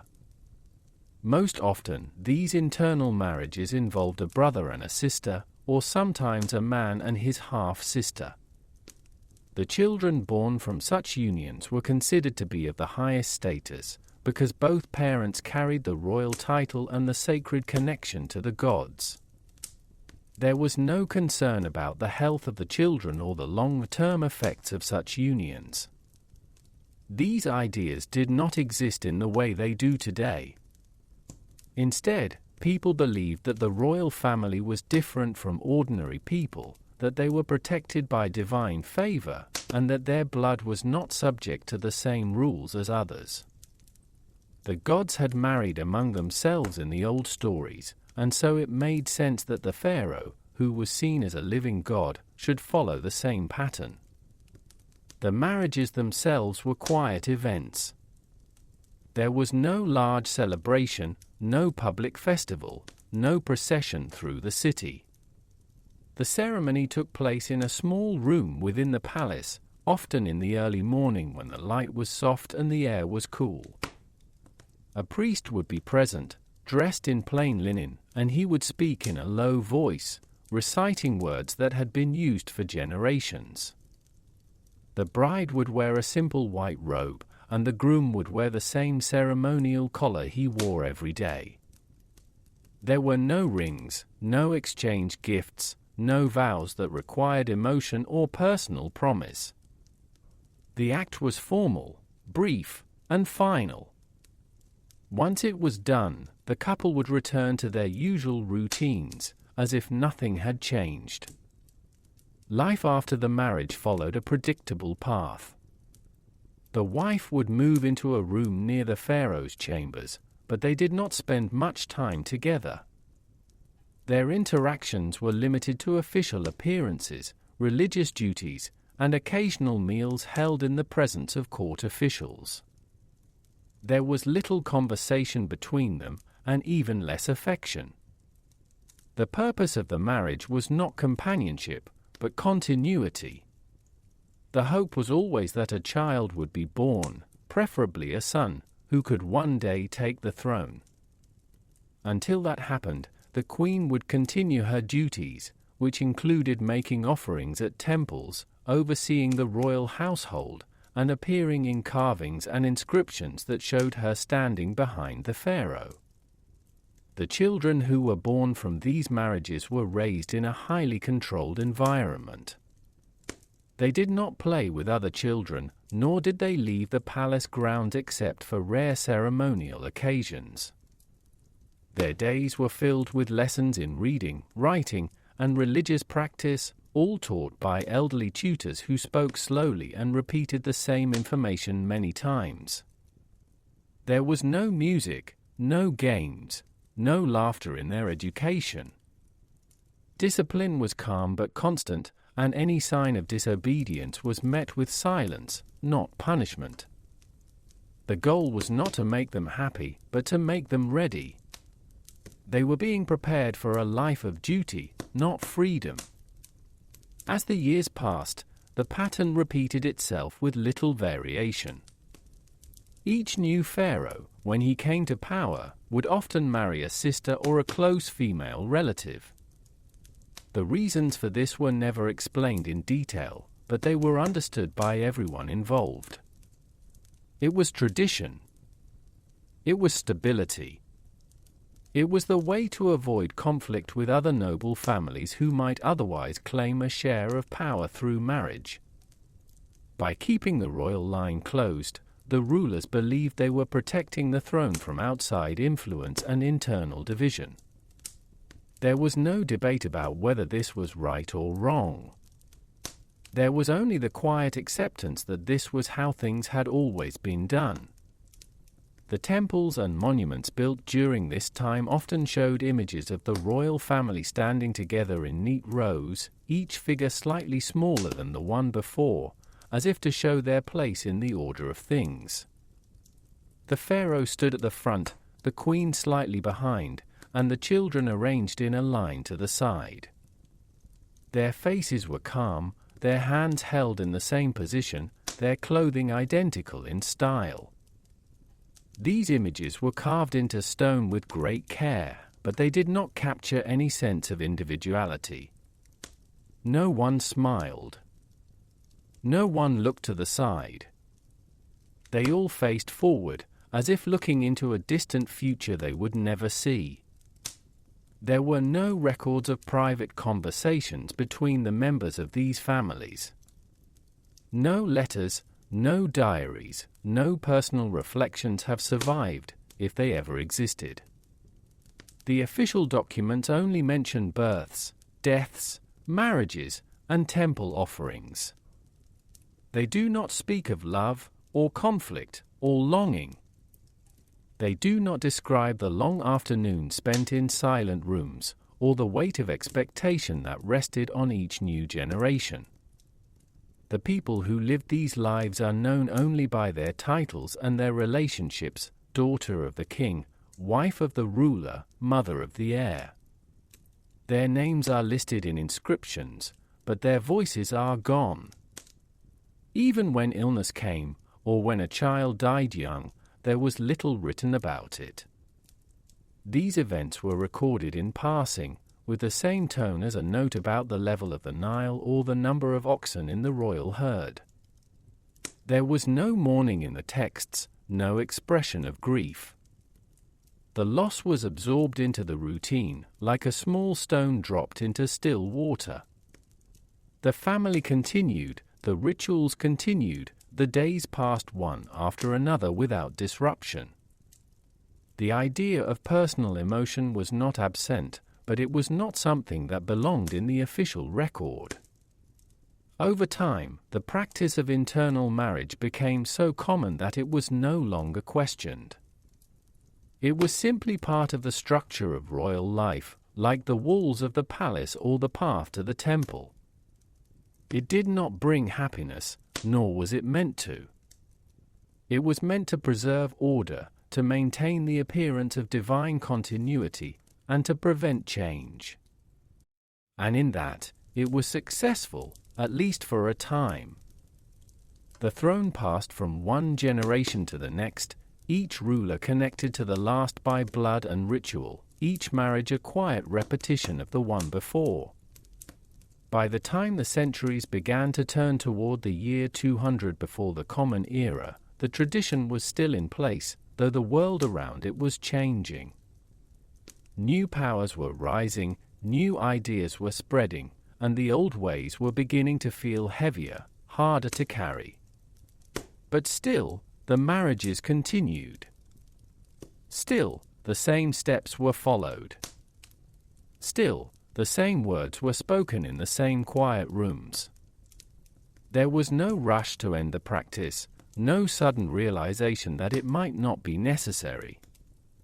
It simply went on, as quietly and steadily as the flow of sand in an hourglass, marking time without making a sound. The women who lived in the royal courts during the centuries between 700 and 200 before the Common Era did not speak often in public, nor were their words recorded in the same way as those of men. Their presence was noted, their names sometimes written in stone or on papyrus, but their thoughts were not preserved. They moved through the halls of the palace in quiet steps, wearing long robes that brushed the floor, their hair covered or braided in the same style for years at a time. They did not lead armies, issue decrees, or attend the meetings where decisions about grain, taxes, or borders were made. Their role was not one of action, but of position. They were part of the structure of the court, like columns in a temple or rows of trees along a canal, steady and expected. When a woman became a queen through marriage to a pharaoh, her life changed in form, but not always in substance. She was given new titles, new rooms, and new duties, but the rhythm of her days remained much the same.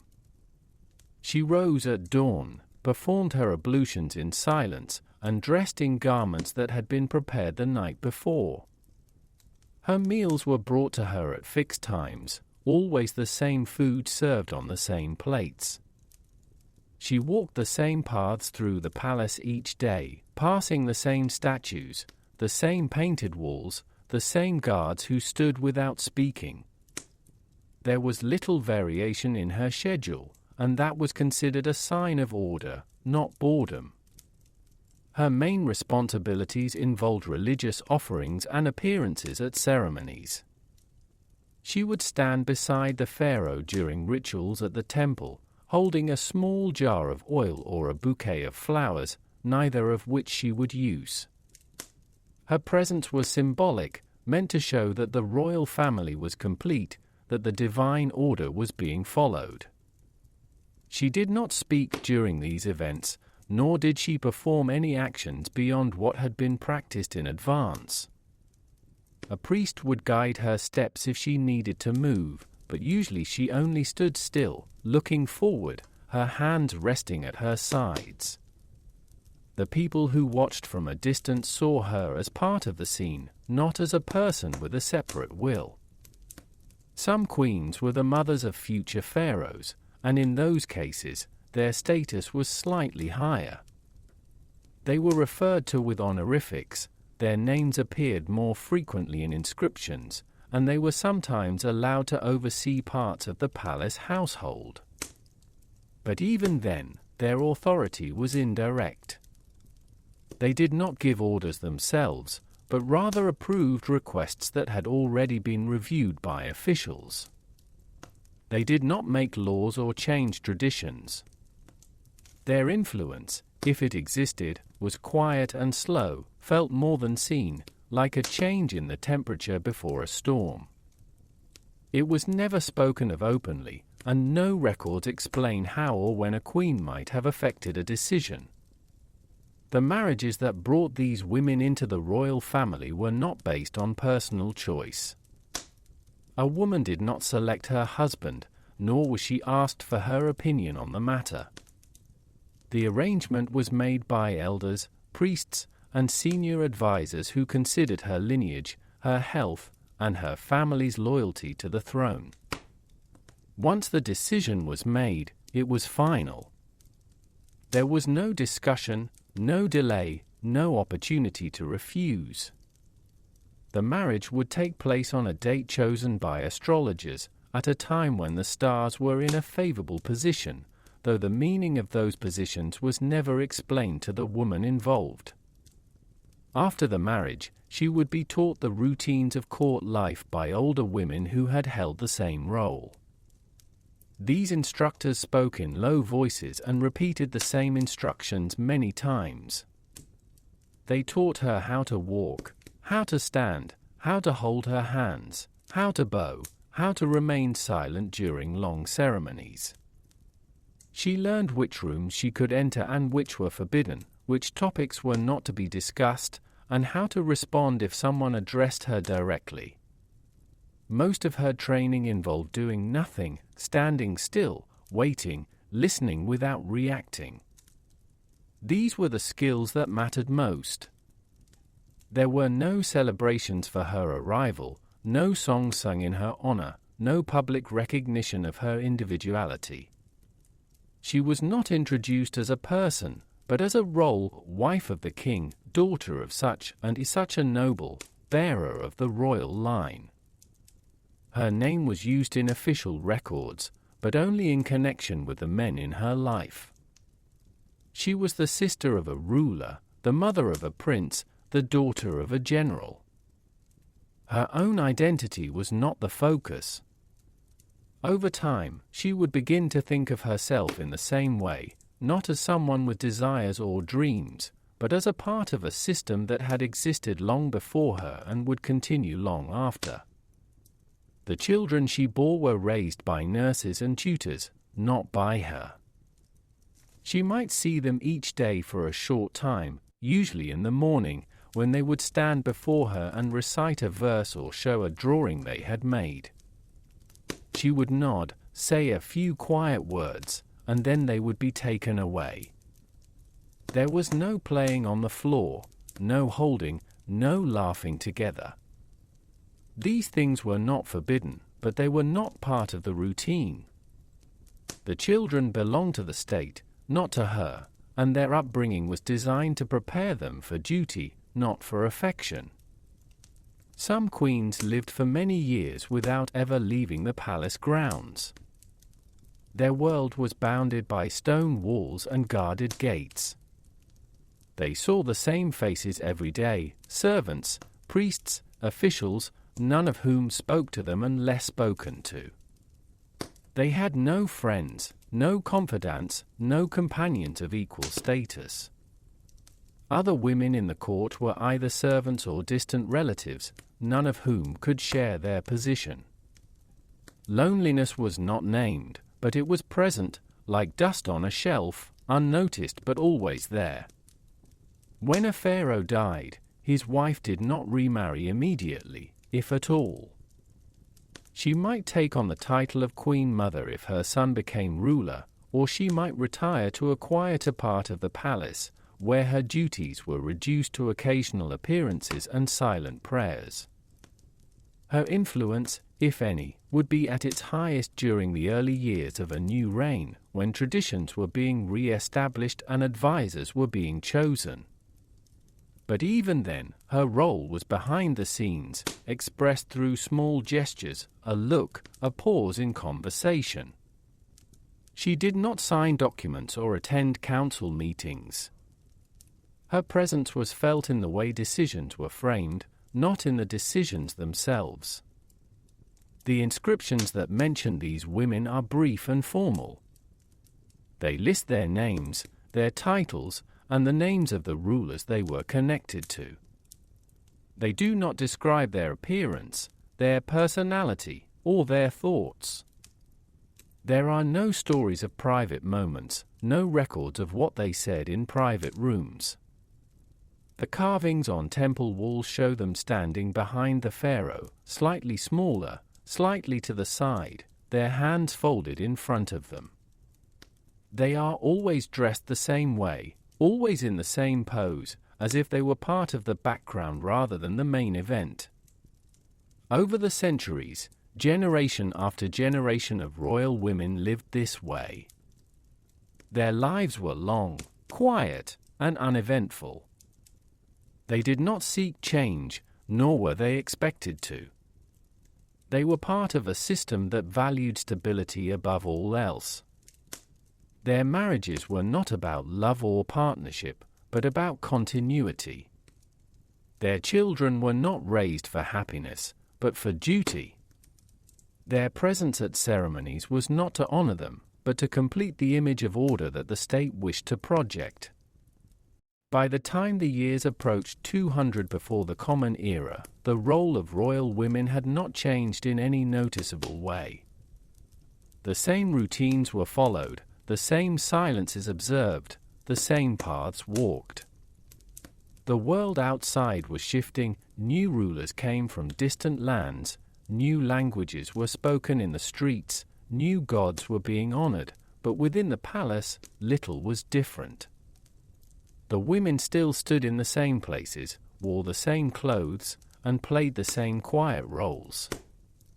They were not forgotten, exactly, but they were not remembered either.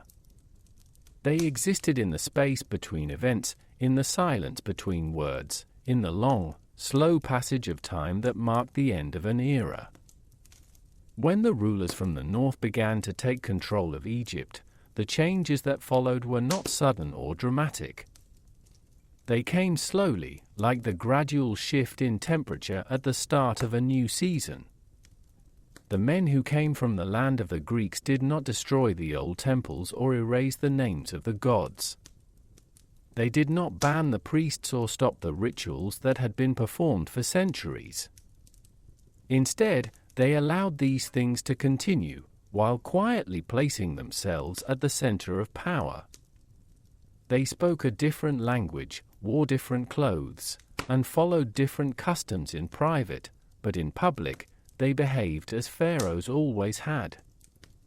They stood in the same poses in carvings, made offerings at the same altars, and claimed the same divine status as those who came before them. The people saw little reason to resist, because very little seemed to change. The arrival of the Greek rulers did not bring loud celebrations or open conflict. It was not marked by fire or music, but by paperwork, quiet meetings, and small adjustments to the way things were done. Officials continued to collect grain, record harvests, and manage the canals.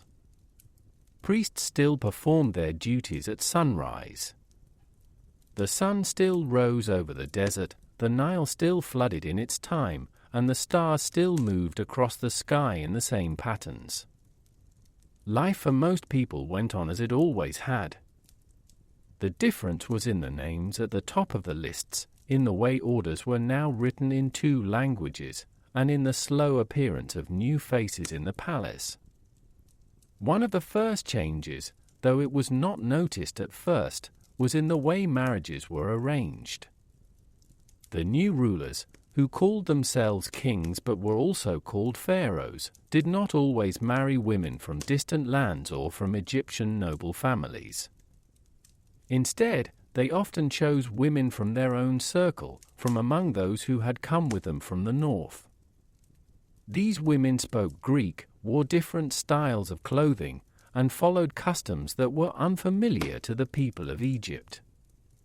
But they were given the title of queen, appeared in official ceremonies, and were shown in carvings standing beside the king, just as the old queens had been. The ceremonies for these marriages were longer than before and included words that few could understand.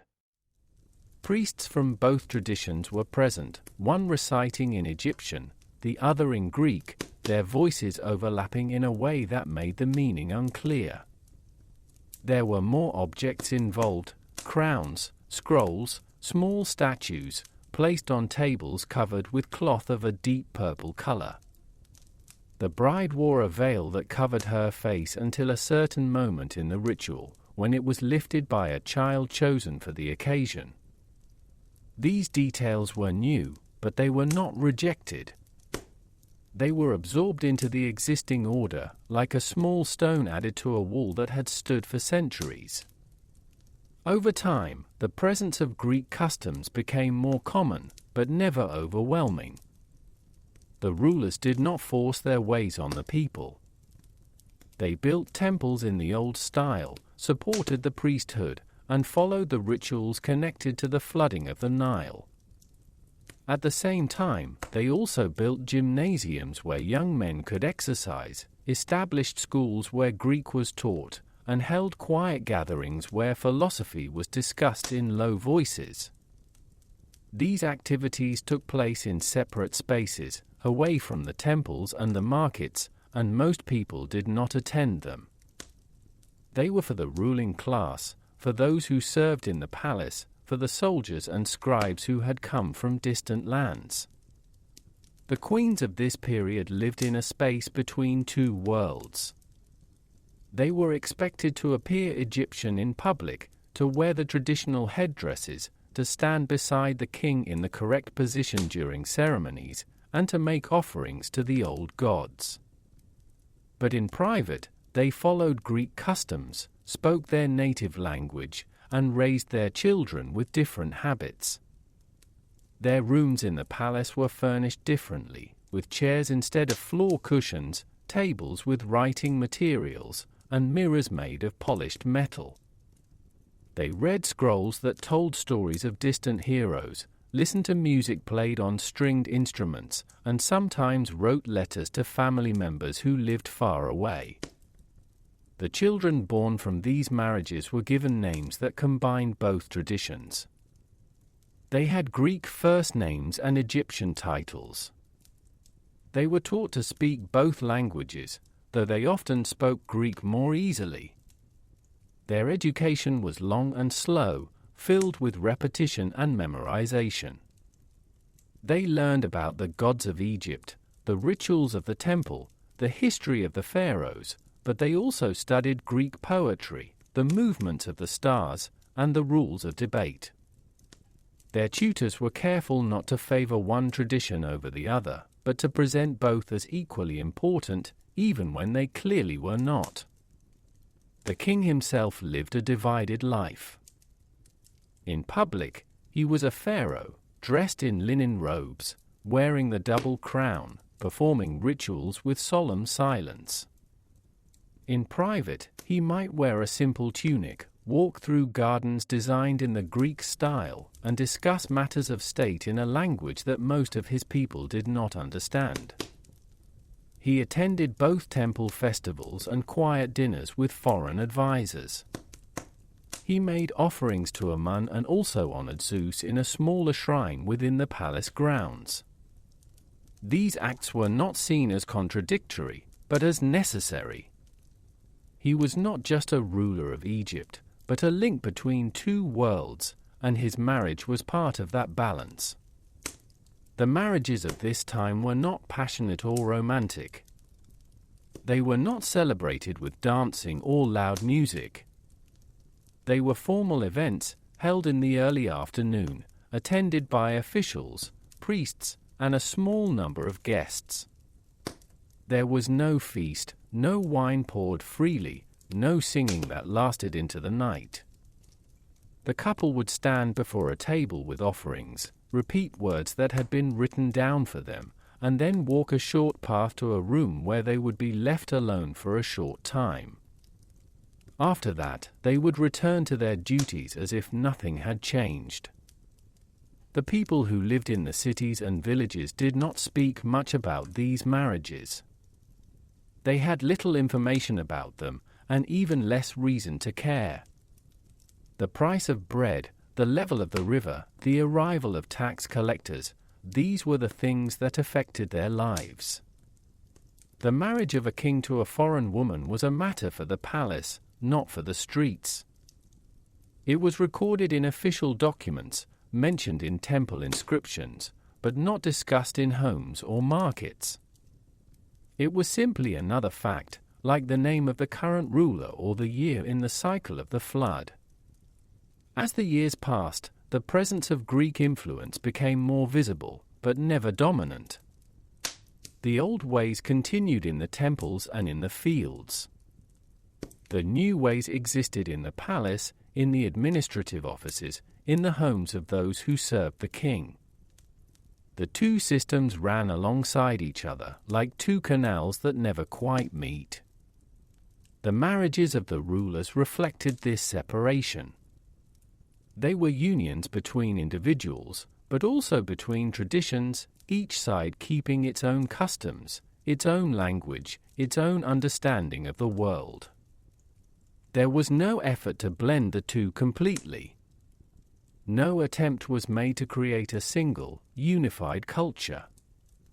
Instead, there was a quiet acceptance of difference, as long as order was maintained and the flow of grain and taxes continued uninterrupted. The king married a Greek woman, but she played the role of an Egyptian queen, The priests kept their power, but reported to officials who spoke a different language. The people went to the temples, celebrated the old festivals, and lived their lives as they always had. By the time the years approached 500 before the Common Era, the pattern was well established. The rulers were Greek in origin, but Egyptian in appearance. Their marriages followed a mixed form, neither fully one thing nor the other. The women who became queens did not change the system, nor were they expected to. They fulfilled their roles, stood in the right places, and bore children who would continue the line. The future was not discussed, the past was not questioned, and the present moved forward at a steady, unchanging pace. The rulers who came after the first of the Ptolemies followed a pattern that had been set long before any of them were born. It was not a rule written in stone, nor was it ever formally declared in a public decree. It was simply understood, passed down from one generation to the next through quiet example and unspoken agreement. A king would marry a woman from his own family, usually a sister or a close female relative, and this union would be accepted without question. The reason for this practice was not often discussed, but when it was mentioned, it was said to preserve the purity of the royal blood and to prevent power from passing into the hands of outsiders. There was no debate about whether this was right or natural. It was simply the way things were done, like the rising of the sun or the annual flood of the Nile. Each new ruler, when he reached the proper age, would be married to a woman who shared his name and his ancestry. The ceremony was always held in the palace, never in a public temple, and it followed the same order of events each time. A priest would stand before the couple, dressed in plain linen, and speak in a low, steady voice. The words he used were the same ones that had been spoken at previous ceremonies, repeated across decades with only slight variations in tone. The bride would wear a white robe with a golden border, and the groom would wear the ceremonial collar of office. They would stand side by side, facing forward, their hands resting at their sides.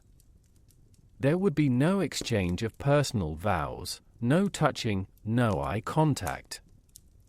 The entire event lasted less than an hour and was attended by a small group of officials, priests, and distant relatives who remained silent throughout. After the marriage, the queen would take on the duties that had been assigned to queens before her. She would appear at religious festivals, stand beside the king during temple offerings, and be shown in carvings on the walls of new buildings. Her image would be smaller than the king's, placed slightly behind him, as was proper. She would make appearances at certain rituals, holding a lotus flower or a small jar of oil, though she never actually used these objects. Her presence was symbolic, meant to show that the royal line was intact and that tradition was being followed. She did not speak during these events, nor was she expected to. Her role was to be seen, not heard. The couple did not live together in the way that ordinary people might. They had separate rooms in the palace, different schedules, and little time spent in each other's company. Their interactions were limited to official functions and brief meetings with advisors. There was no record of private conversations between them, no letters, no personal reflections. The idea of affection or companionship was not part of the arrangement. The purpose of the marriage was not personal happiness, but continuity. The hope, always present but never spoken aloud, was that a child would be born, preferably a son, who could one day inherit the throne and continue the line. The children who were born from these unions were raised in a quiet, controlled environment. They did not play with other children or leave the inner rooms of the palace except for ceremonial occasions. Their days were filled with lessons in reading, writing, and religious practice, all taught by elderly tutors who spoke slowly and repeated the same information many times. They learned about the gods of Egypt, the rituals of the temple, and the history of the kings, but they also studied Greek language and the movement of the stars. Their education was long and without variation, designed to prepare them for duty, not for joy.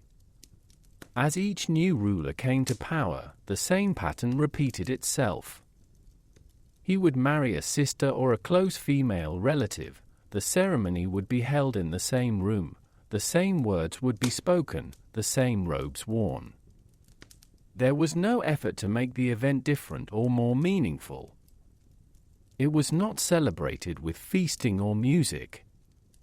There were no public announcements beyond the official record, no songs composed in honor of the bride, no gifts exchanged beyond the ceremonial objects used in the ritual. The marriage was not a beginning, but a continuation, a quiet step in a process that had no end in sight. The queens who entered these marriages did so without protest. They had been raised knowing that this was their role, that their life would follow a certain path, and that personal choice had little place in it. They accepted their duties without complaint, performed their rituals with calm precision, and appeared in the correct places at the correct times. They did not seek influence, nor were they given the means to exert it. Any effect they may have had on decisions was indirect, felt in small ways, through a pause in conversation, a glance, a suggestion made to a servant who then passed it to an official. These moments were not recorded, and their significance, if any, was never confirmed. Over time, the names of the rulers and queens became repetitive. The same first names appeared again and again: Ptolemy, Cleopatra, Arsinoe, Berenice, passed from one generation to the next like heirlooms. A man named Ptolemy would marry a woman named Cleopatra, and their son would be named Ptolemy, and when he grew up, he would marry another Cleopatra, and so on. The names were not tied to individual people, but to roles. Each new Ptolemy was expected to behave like the ones before him, to follow the same customs, to marry in the same way, to rule with the same quiet authority. There was no expectation of change, no desire for innovation. The temples built during this time showed images of the royal family standing in straight lines, each figure slightly smaller than the one before. The king stood at the front, the queen behind, the children arranged to the side. Their faces were calm, their hands held in the same position, their clothing identical in style. These carvings were made with great care, but they did not capture any sense of personality. No one smiled. No one looked to the side. They all faced forward, as if looking into a distant future they would never see. The inscriptions beneath them listed their names and titles, but nothing more. There were no descriptions of their thoughts, their feelings, or their private lives. When a ruler died, his wife did not remarry, at least not in any official way.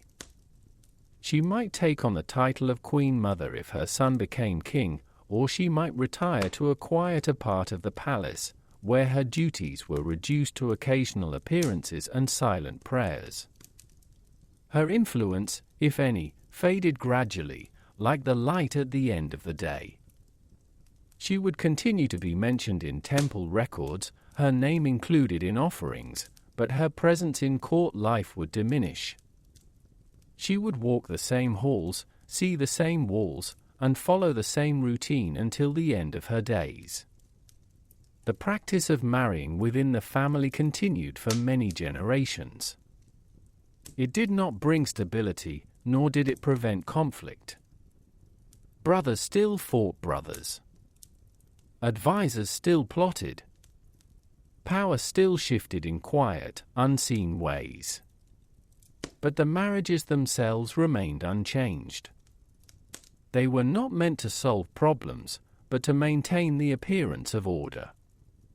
As long as the rituals were followed, the correct people stood in the correct places, and the same names were passed down, the system could continue. By the time the years approached 200 before the Common Era, the tradition was still in place. The same rooms were used for ceremonies. The same words were spoken. The same robes were worn. There was no sign that this would ever change. The world outside was shifting, new powers were rising, new ideas were spreading, but within the palace, time moved slowly, if at all. The marriages of the Ptolemies were not events. They were repetitions. They were not beginnings. They were simply part of the long, quiet passage of years that marked the end of an age. The ceremonies that marked the union of a pharaoh and his chosen wife were not celebrations in the way that people today might understand the word. There was no music played for enjoyment, no dancing, no laughter or loud voices. The events were not held for the purpose of joy, but for the purpose of order. They were part of a long tradition of rituals meant to show that the king was following the proper path, that he was acting in harmony with the gods, and that the balance of the world was being maintained. The marriage was not a personal event, but a public act with religious meaning, carried out in the same way each time, with little variation from one century to the next. The ceremonies took place in a room within the palace that had been used for such purposes for many generations. It was not large, nor was it decorated with bright colors or gold. The walls were painted in soft tones, the floor was made of smooth stone, and the air was kept cool by the thickness of the walls. A small altar stood at one end of the room, made of dark wood and covered with a white cloth. On the cloth were placed a few simple objects, a lotus flower, a small jar of oil, a piece of linen, and a clay seal. These items were not chosen for their beauty, but because they had been used before, and their presence was required by custom. No one explained their meaning in detail, but everyone understood that they belonged there. The priest who led the ceremony arrived early in the morning, dressed in plain white linen with no ornaments or jewelry. He did not speak to anyone as he entered, but walked slowly to the altar, placed his hands on it for a moment, and then turned to face the door. He waited in silence until the couple arrived, accompanied by two attendants who did not enter the room. The pharaoh and his bride would stand before the altar, side by side, their eyes forward, their hands at their sides. They did not look at each other. They did not speak. There was no sign of emotion on their faces. They stood as they had been instructed, in the correct position, at the correct distance from the altar. The priest began to speak in a low, steady voice. The words were in Egyptian, though sometimes a phrase in Greek was added, spoken quietly and without emphasis. The text had been used for many years, passed down from one priest to the next, copied onto papyrus and memorized by heart. It spoke of balance, of duty, of the connection between the king and the gods, and of the need for continuity in the royal line. It did not mention love, happiness, or personal choice. It did not describe the future or make promises. It was not a vow, but a statement of fact, like a record of grain stored in a warehouse or the height of the Nile at flood season. As the priest spoke, he performed a series of small actions. He lifted the lotus flower and placed it on the left side of the altar. He opened the jar of oil and poured a single drop onto the linen. He pressed the clay seal into the palm of the pharaoh's hand and then closed the king's fingers around it. Each movement was slow and deliberate, done in the same way every time. There was no variation in the order, no improvisation, no attempt to make the moment feel special. The actions were not meant to be meaningful in themselves, but to fulfill a requirement, to complete a sequence that had to be followed exactly. The couple did not respond during the ceremony. They did not repeat any words, make any gestures, or take any active part. They were present, but passive, like statues placed in a temple courtyard. The priest did not ask for their agreement, nor did he look at them as he spoke. His eyes remained on the altar, his voice steady and even. The entire event lasted about 40 minutes, though it felt longer due to the lack of movement and sound. When the priest finished speaking, he stepped back, placed his hands at his sides, and bowed his head. The couple then turned and left the room in silence, followed by the attendants. The objects on the altar were left in place until the next morning, when they were removed and replaced with new ones of the same kind. After the ceremony, there was no gathering, no meal, no exchange of gifts. The queen returned to her rooms and resumed her usual routine. The pharaoh attended a meeting with advisors or inspected a construction project, as he would have done on any other day. The marriage was not discussed in the days that followed, except in official records. A scribe would write a short note stating that the event had taken place, listing the names of the couple, the date, and the name of the priest. This note would be stored in the palace archives, copied onto a stone tablet, and sometimes mentioned in temple inscriptions. The language was always formal and brief, with no additional details. The religious significance of the ceremony was never explained in full. It was understood that the king was a divine figure, connected to the gods, and that his marriage was part of his sacred duty. By taking a wife, especially one from his own family, he was preserving the purity of the royal bloodline and maintaining the balance between the human and divine worlds. The presence of the priest, the use of sacred objects, and the recitation of traditional words were all meant to align the event with the will of the gods. But these ideas were not discussed openly. They were simply accepted, like the rising of the sun or the flow of the river.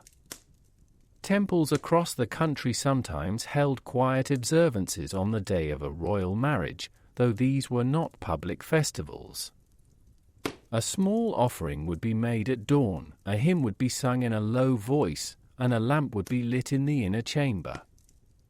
These acts were performed by a single priest or a small group of temple servants. No one from the general population was invited to attend. The events were not announced in advance, nor were they remembered afterward. They were part of the routine maintenance of the divine order, like cleaning the altar or refilling the oil in the lamps. The queen, after the ceremony, was expected to participate in religious duties more frequently.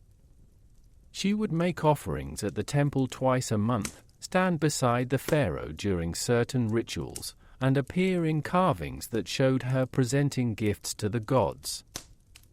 Her role was symbolic, but necessary. She represented the female aspect of the divine balance, the counterpart to the king's authority. She did not speak during these events, nor did she perform any actions beyond what had been practiced in advance.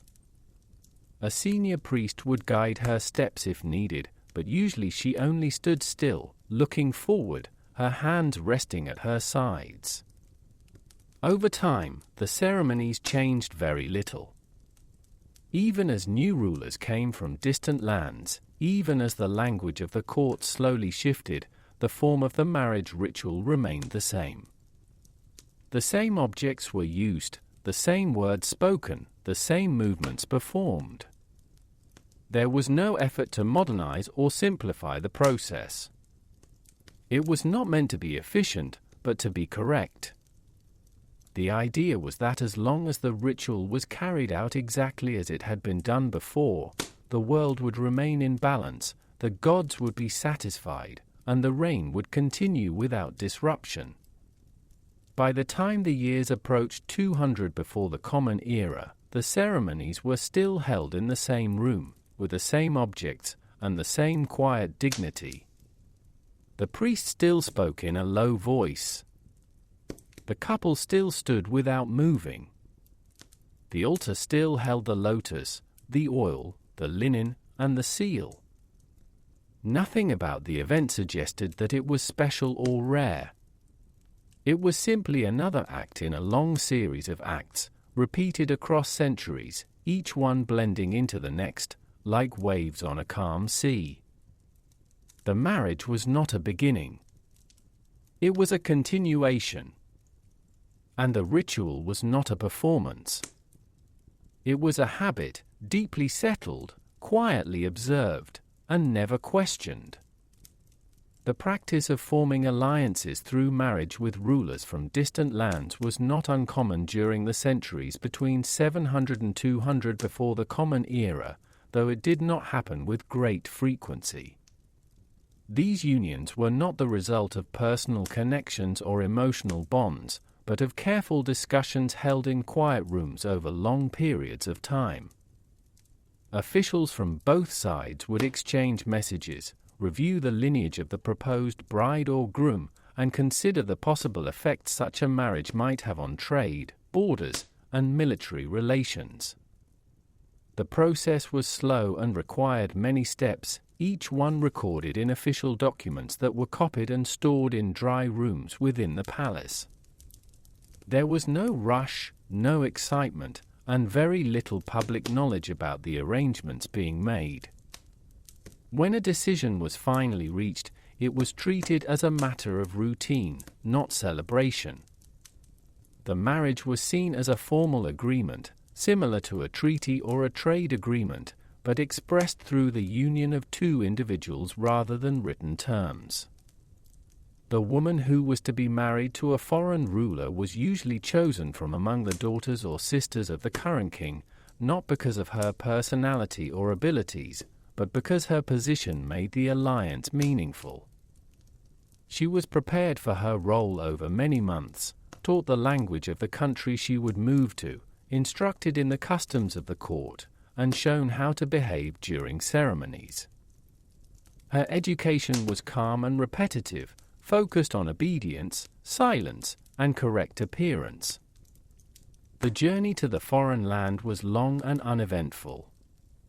She traveled by boat along the river or by carriage across dry ground, accompanied by a small group of servants, priests, and guards. The route was planned in advance, with stops at designated points where food and shelter were provided.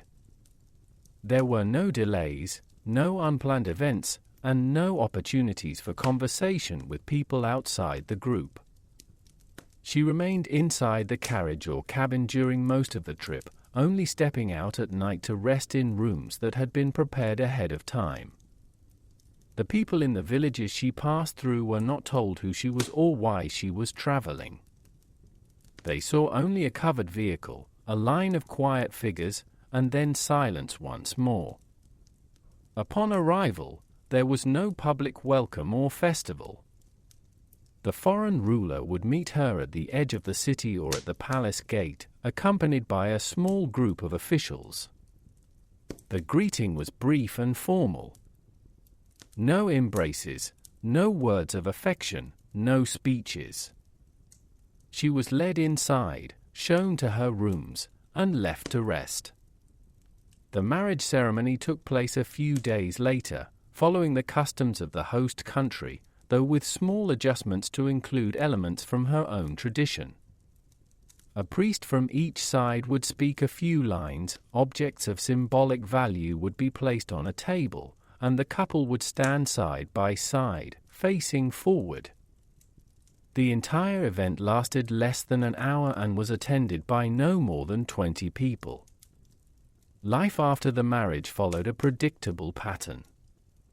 The queen would take on the duties expected of her in the new court, appearing at ceremonies, making offerings at temples, and being present during official meals. She did not participate in decision-making or attend meetings of advisors. Her role was to represent the alliance, to be seen as part of the royal family, and to produce children if possible. Her daily routine was highly structured, with little variation from one day to the next. She rose at the same time each morning, ate the same meals, walked the same paths through the palace, and spoke only when spoken to. Her attendants were chosen by the court, not by her, and they reported on her behavior regularly. Communication with her homeland was limited and slow. Messages were sent on papyrus scrolls, sealed with wax, and carried by trusted messengers who took weeks to complete the journey. The replies, when they came, were brief and formal, containing no personal reflections or emotional expressions. They spoke of health, weather, and the status of certain rituals, nothing more. There was no mention of longing, loneliness, or difficulty adjusting. These feelings, if they existed, were not recorded. The official correspondence maintained the appearance of order and calm, as if everything was proceeding as expected. The political effects of these marriages were rarely immediate or noticeable. Alliances formed through marriage did not always lead to peace or cooperation. Trade agreements still had to be negotiated separately. Borders were still disputed. Armies still moved when conflicts arose. The presence of a foreign queen in the palace did not prevent war, nor did it guarantee loyalty between nations. The marriage was a symbol, not a solution. It showed that two rulers had agreed to a connection, but it did not enforce that agreement. Over time, some of these unions were quietly forgotten, the queen fading into the background, her name no longer mentioned in official records. The children born from these marriages were raised in the court of the foreign ruler, taught in the language of that land, and prepared for roles within its system. They were not raised as Egyptians, even if their mother was. Their education focused on the history, religion, and customs of the country they lived in. They learned little about Egypt, except as a distant place of origin. Their names were often local, adapted to the speech of the region. They did not visit their mother's homeland, and few ever saw it in person. Their identity was shaped by their environment, not by bloodline.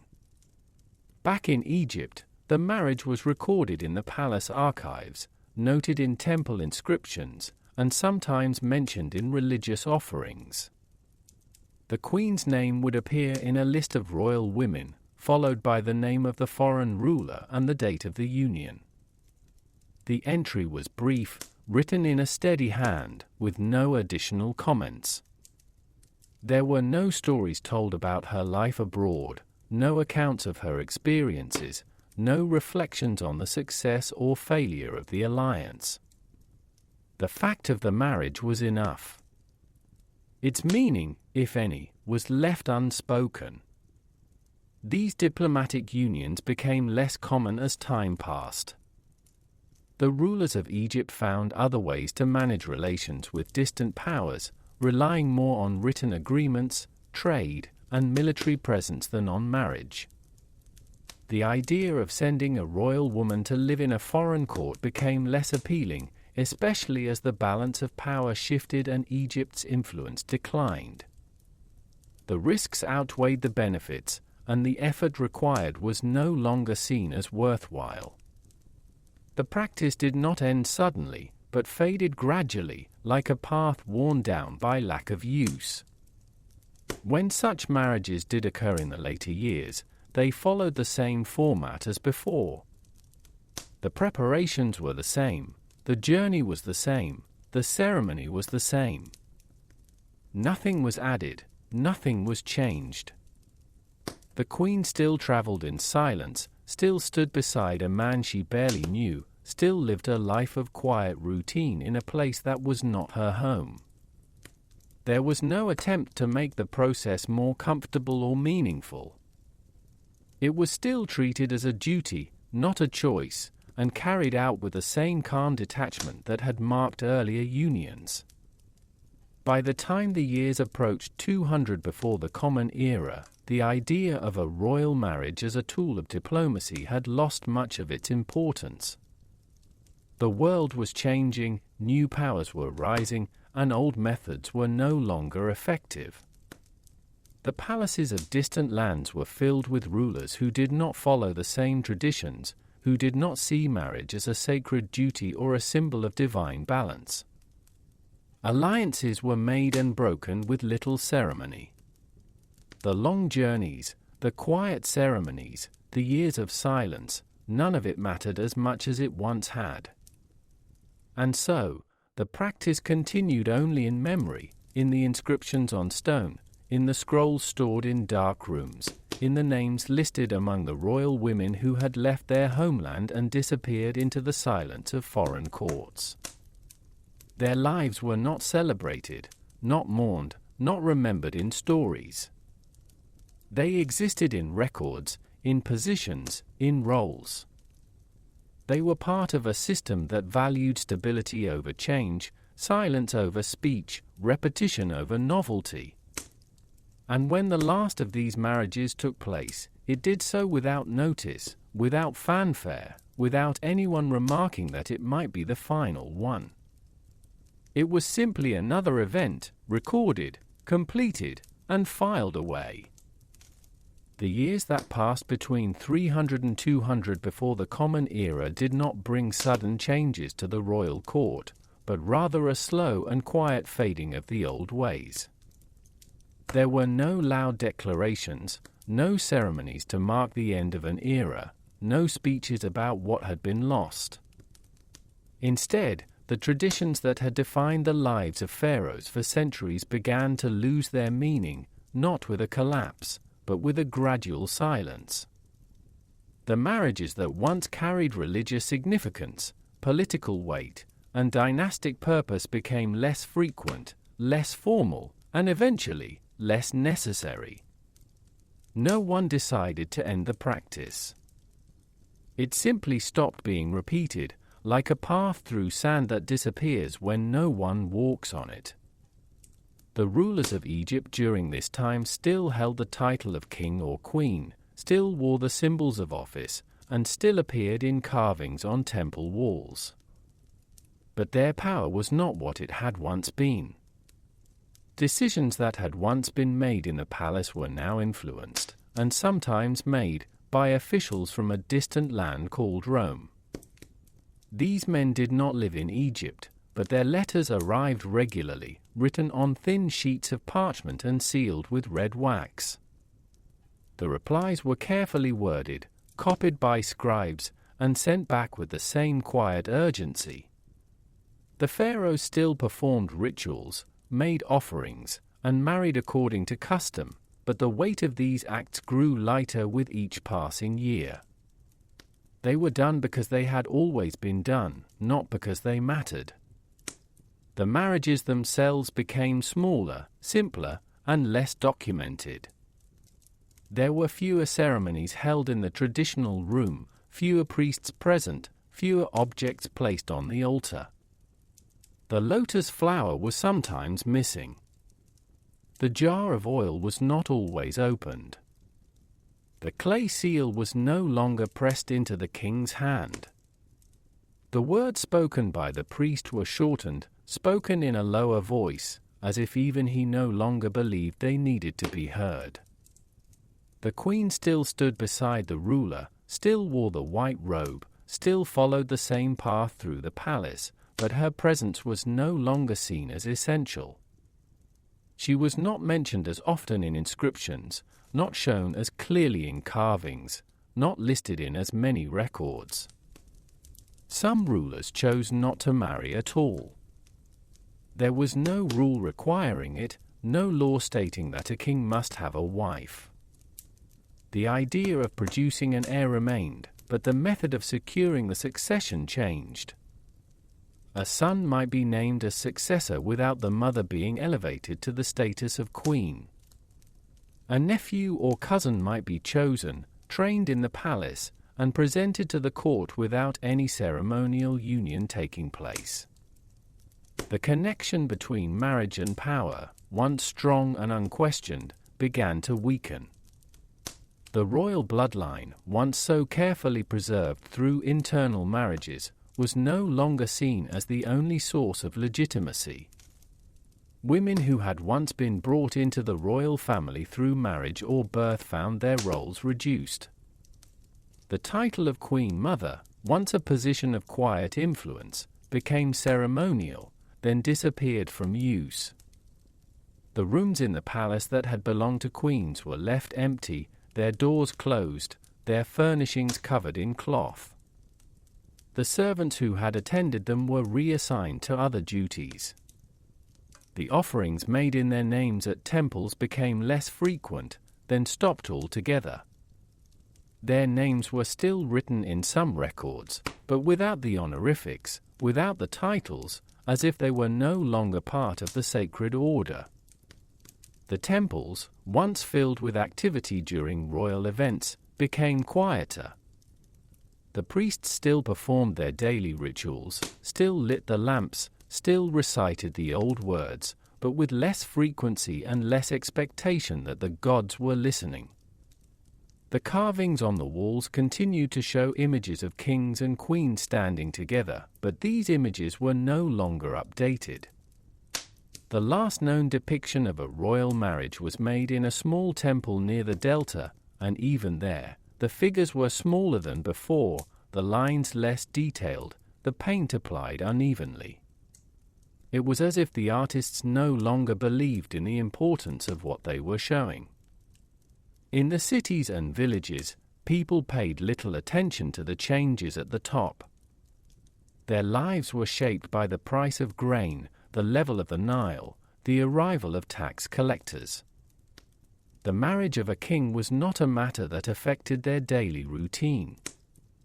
They did not gather in the streets when a new queen was named, nor did they stop working when a ceremony was held. The idea of the pharaoh as a living god still existed, but it was spoken of less often, and with less conviction. The stories of the old gods, once told by elders in the evenings, were repeated less frequently. New ideas, new languages, new customs arrived with traders, soldiers, and travelers from the north. The world was becoming larger, and Egypt's place in it was becoming smaller. The final rulers of the Ptolemaic line continued some of the old practices, but without the same sense of purpose. One queen, known by the name Cleopatra, married two of her brothers and later formed a connection with a ruler from Rome. This union was not a marriage in the traditional sense, nor was it carried out according to Egyptian custom. It was not blessed by priests, not recorded in temple inscriptions, not followed by the usual rituals. It existed in letters, in political agreements, in the movements of armies. When she died, there was no ceremony to mark the end of her reign, no formal transfer of power, no new king declared in the old way. The palace was occupied by Roman officials. The titles were no longer used. The line of pharaohs, unbroken for more than 3,000 years, simply ended. After that, the rooms where marriages had once been held remained unused. The altar was removed. The white robes were stored in wooden chests and forgotten. The scribes stopped writing the names of queens in the official lists. The carvings on the temple walls were left as they were, slowly worn down by wind and sand. No one tried to restore them. No one explained them to the younger generations. They became part of the landscape, like old trees or dry canals, present but not noticed. The idea of marrying within the family, of preserving royal blood, of aligning the king with the gods through ritual, all of it faded into silence. It was not rejected, not forgotten, not replaced.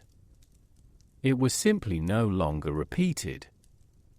The reasons for the marriages, political stability, religious duty, dynastic continuity, are no longer applied in the same way. The world had changed, slowly and without announcement, and the old system could not adapt. It did not break. It stopped. By the year 200 before the Common Era, the practice of royal marriage among the pharaohs had already lost its meaning. The last ceremonies had been performed without belief. The last queens had lived their lives in quiet obscurity. The last kings had ruled without full authority. And when the final records were made, they were written in a different language, stored in a different place, and used for different purposes. The long line of unions, stretching back through centuries, ended not with a cry, but with a breath, soft and unnoticed, like the closing of a door in an empty house.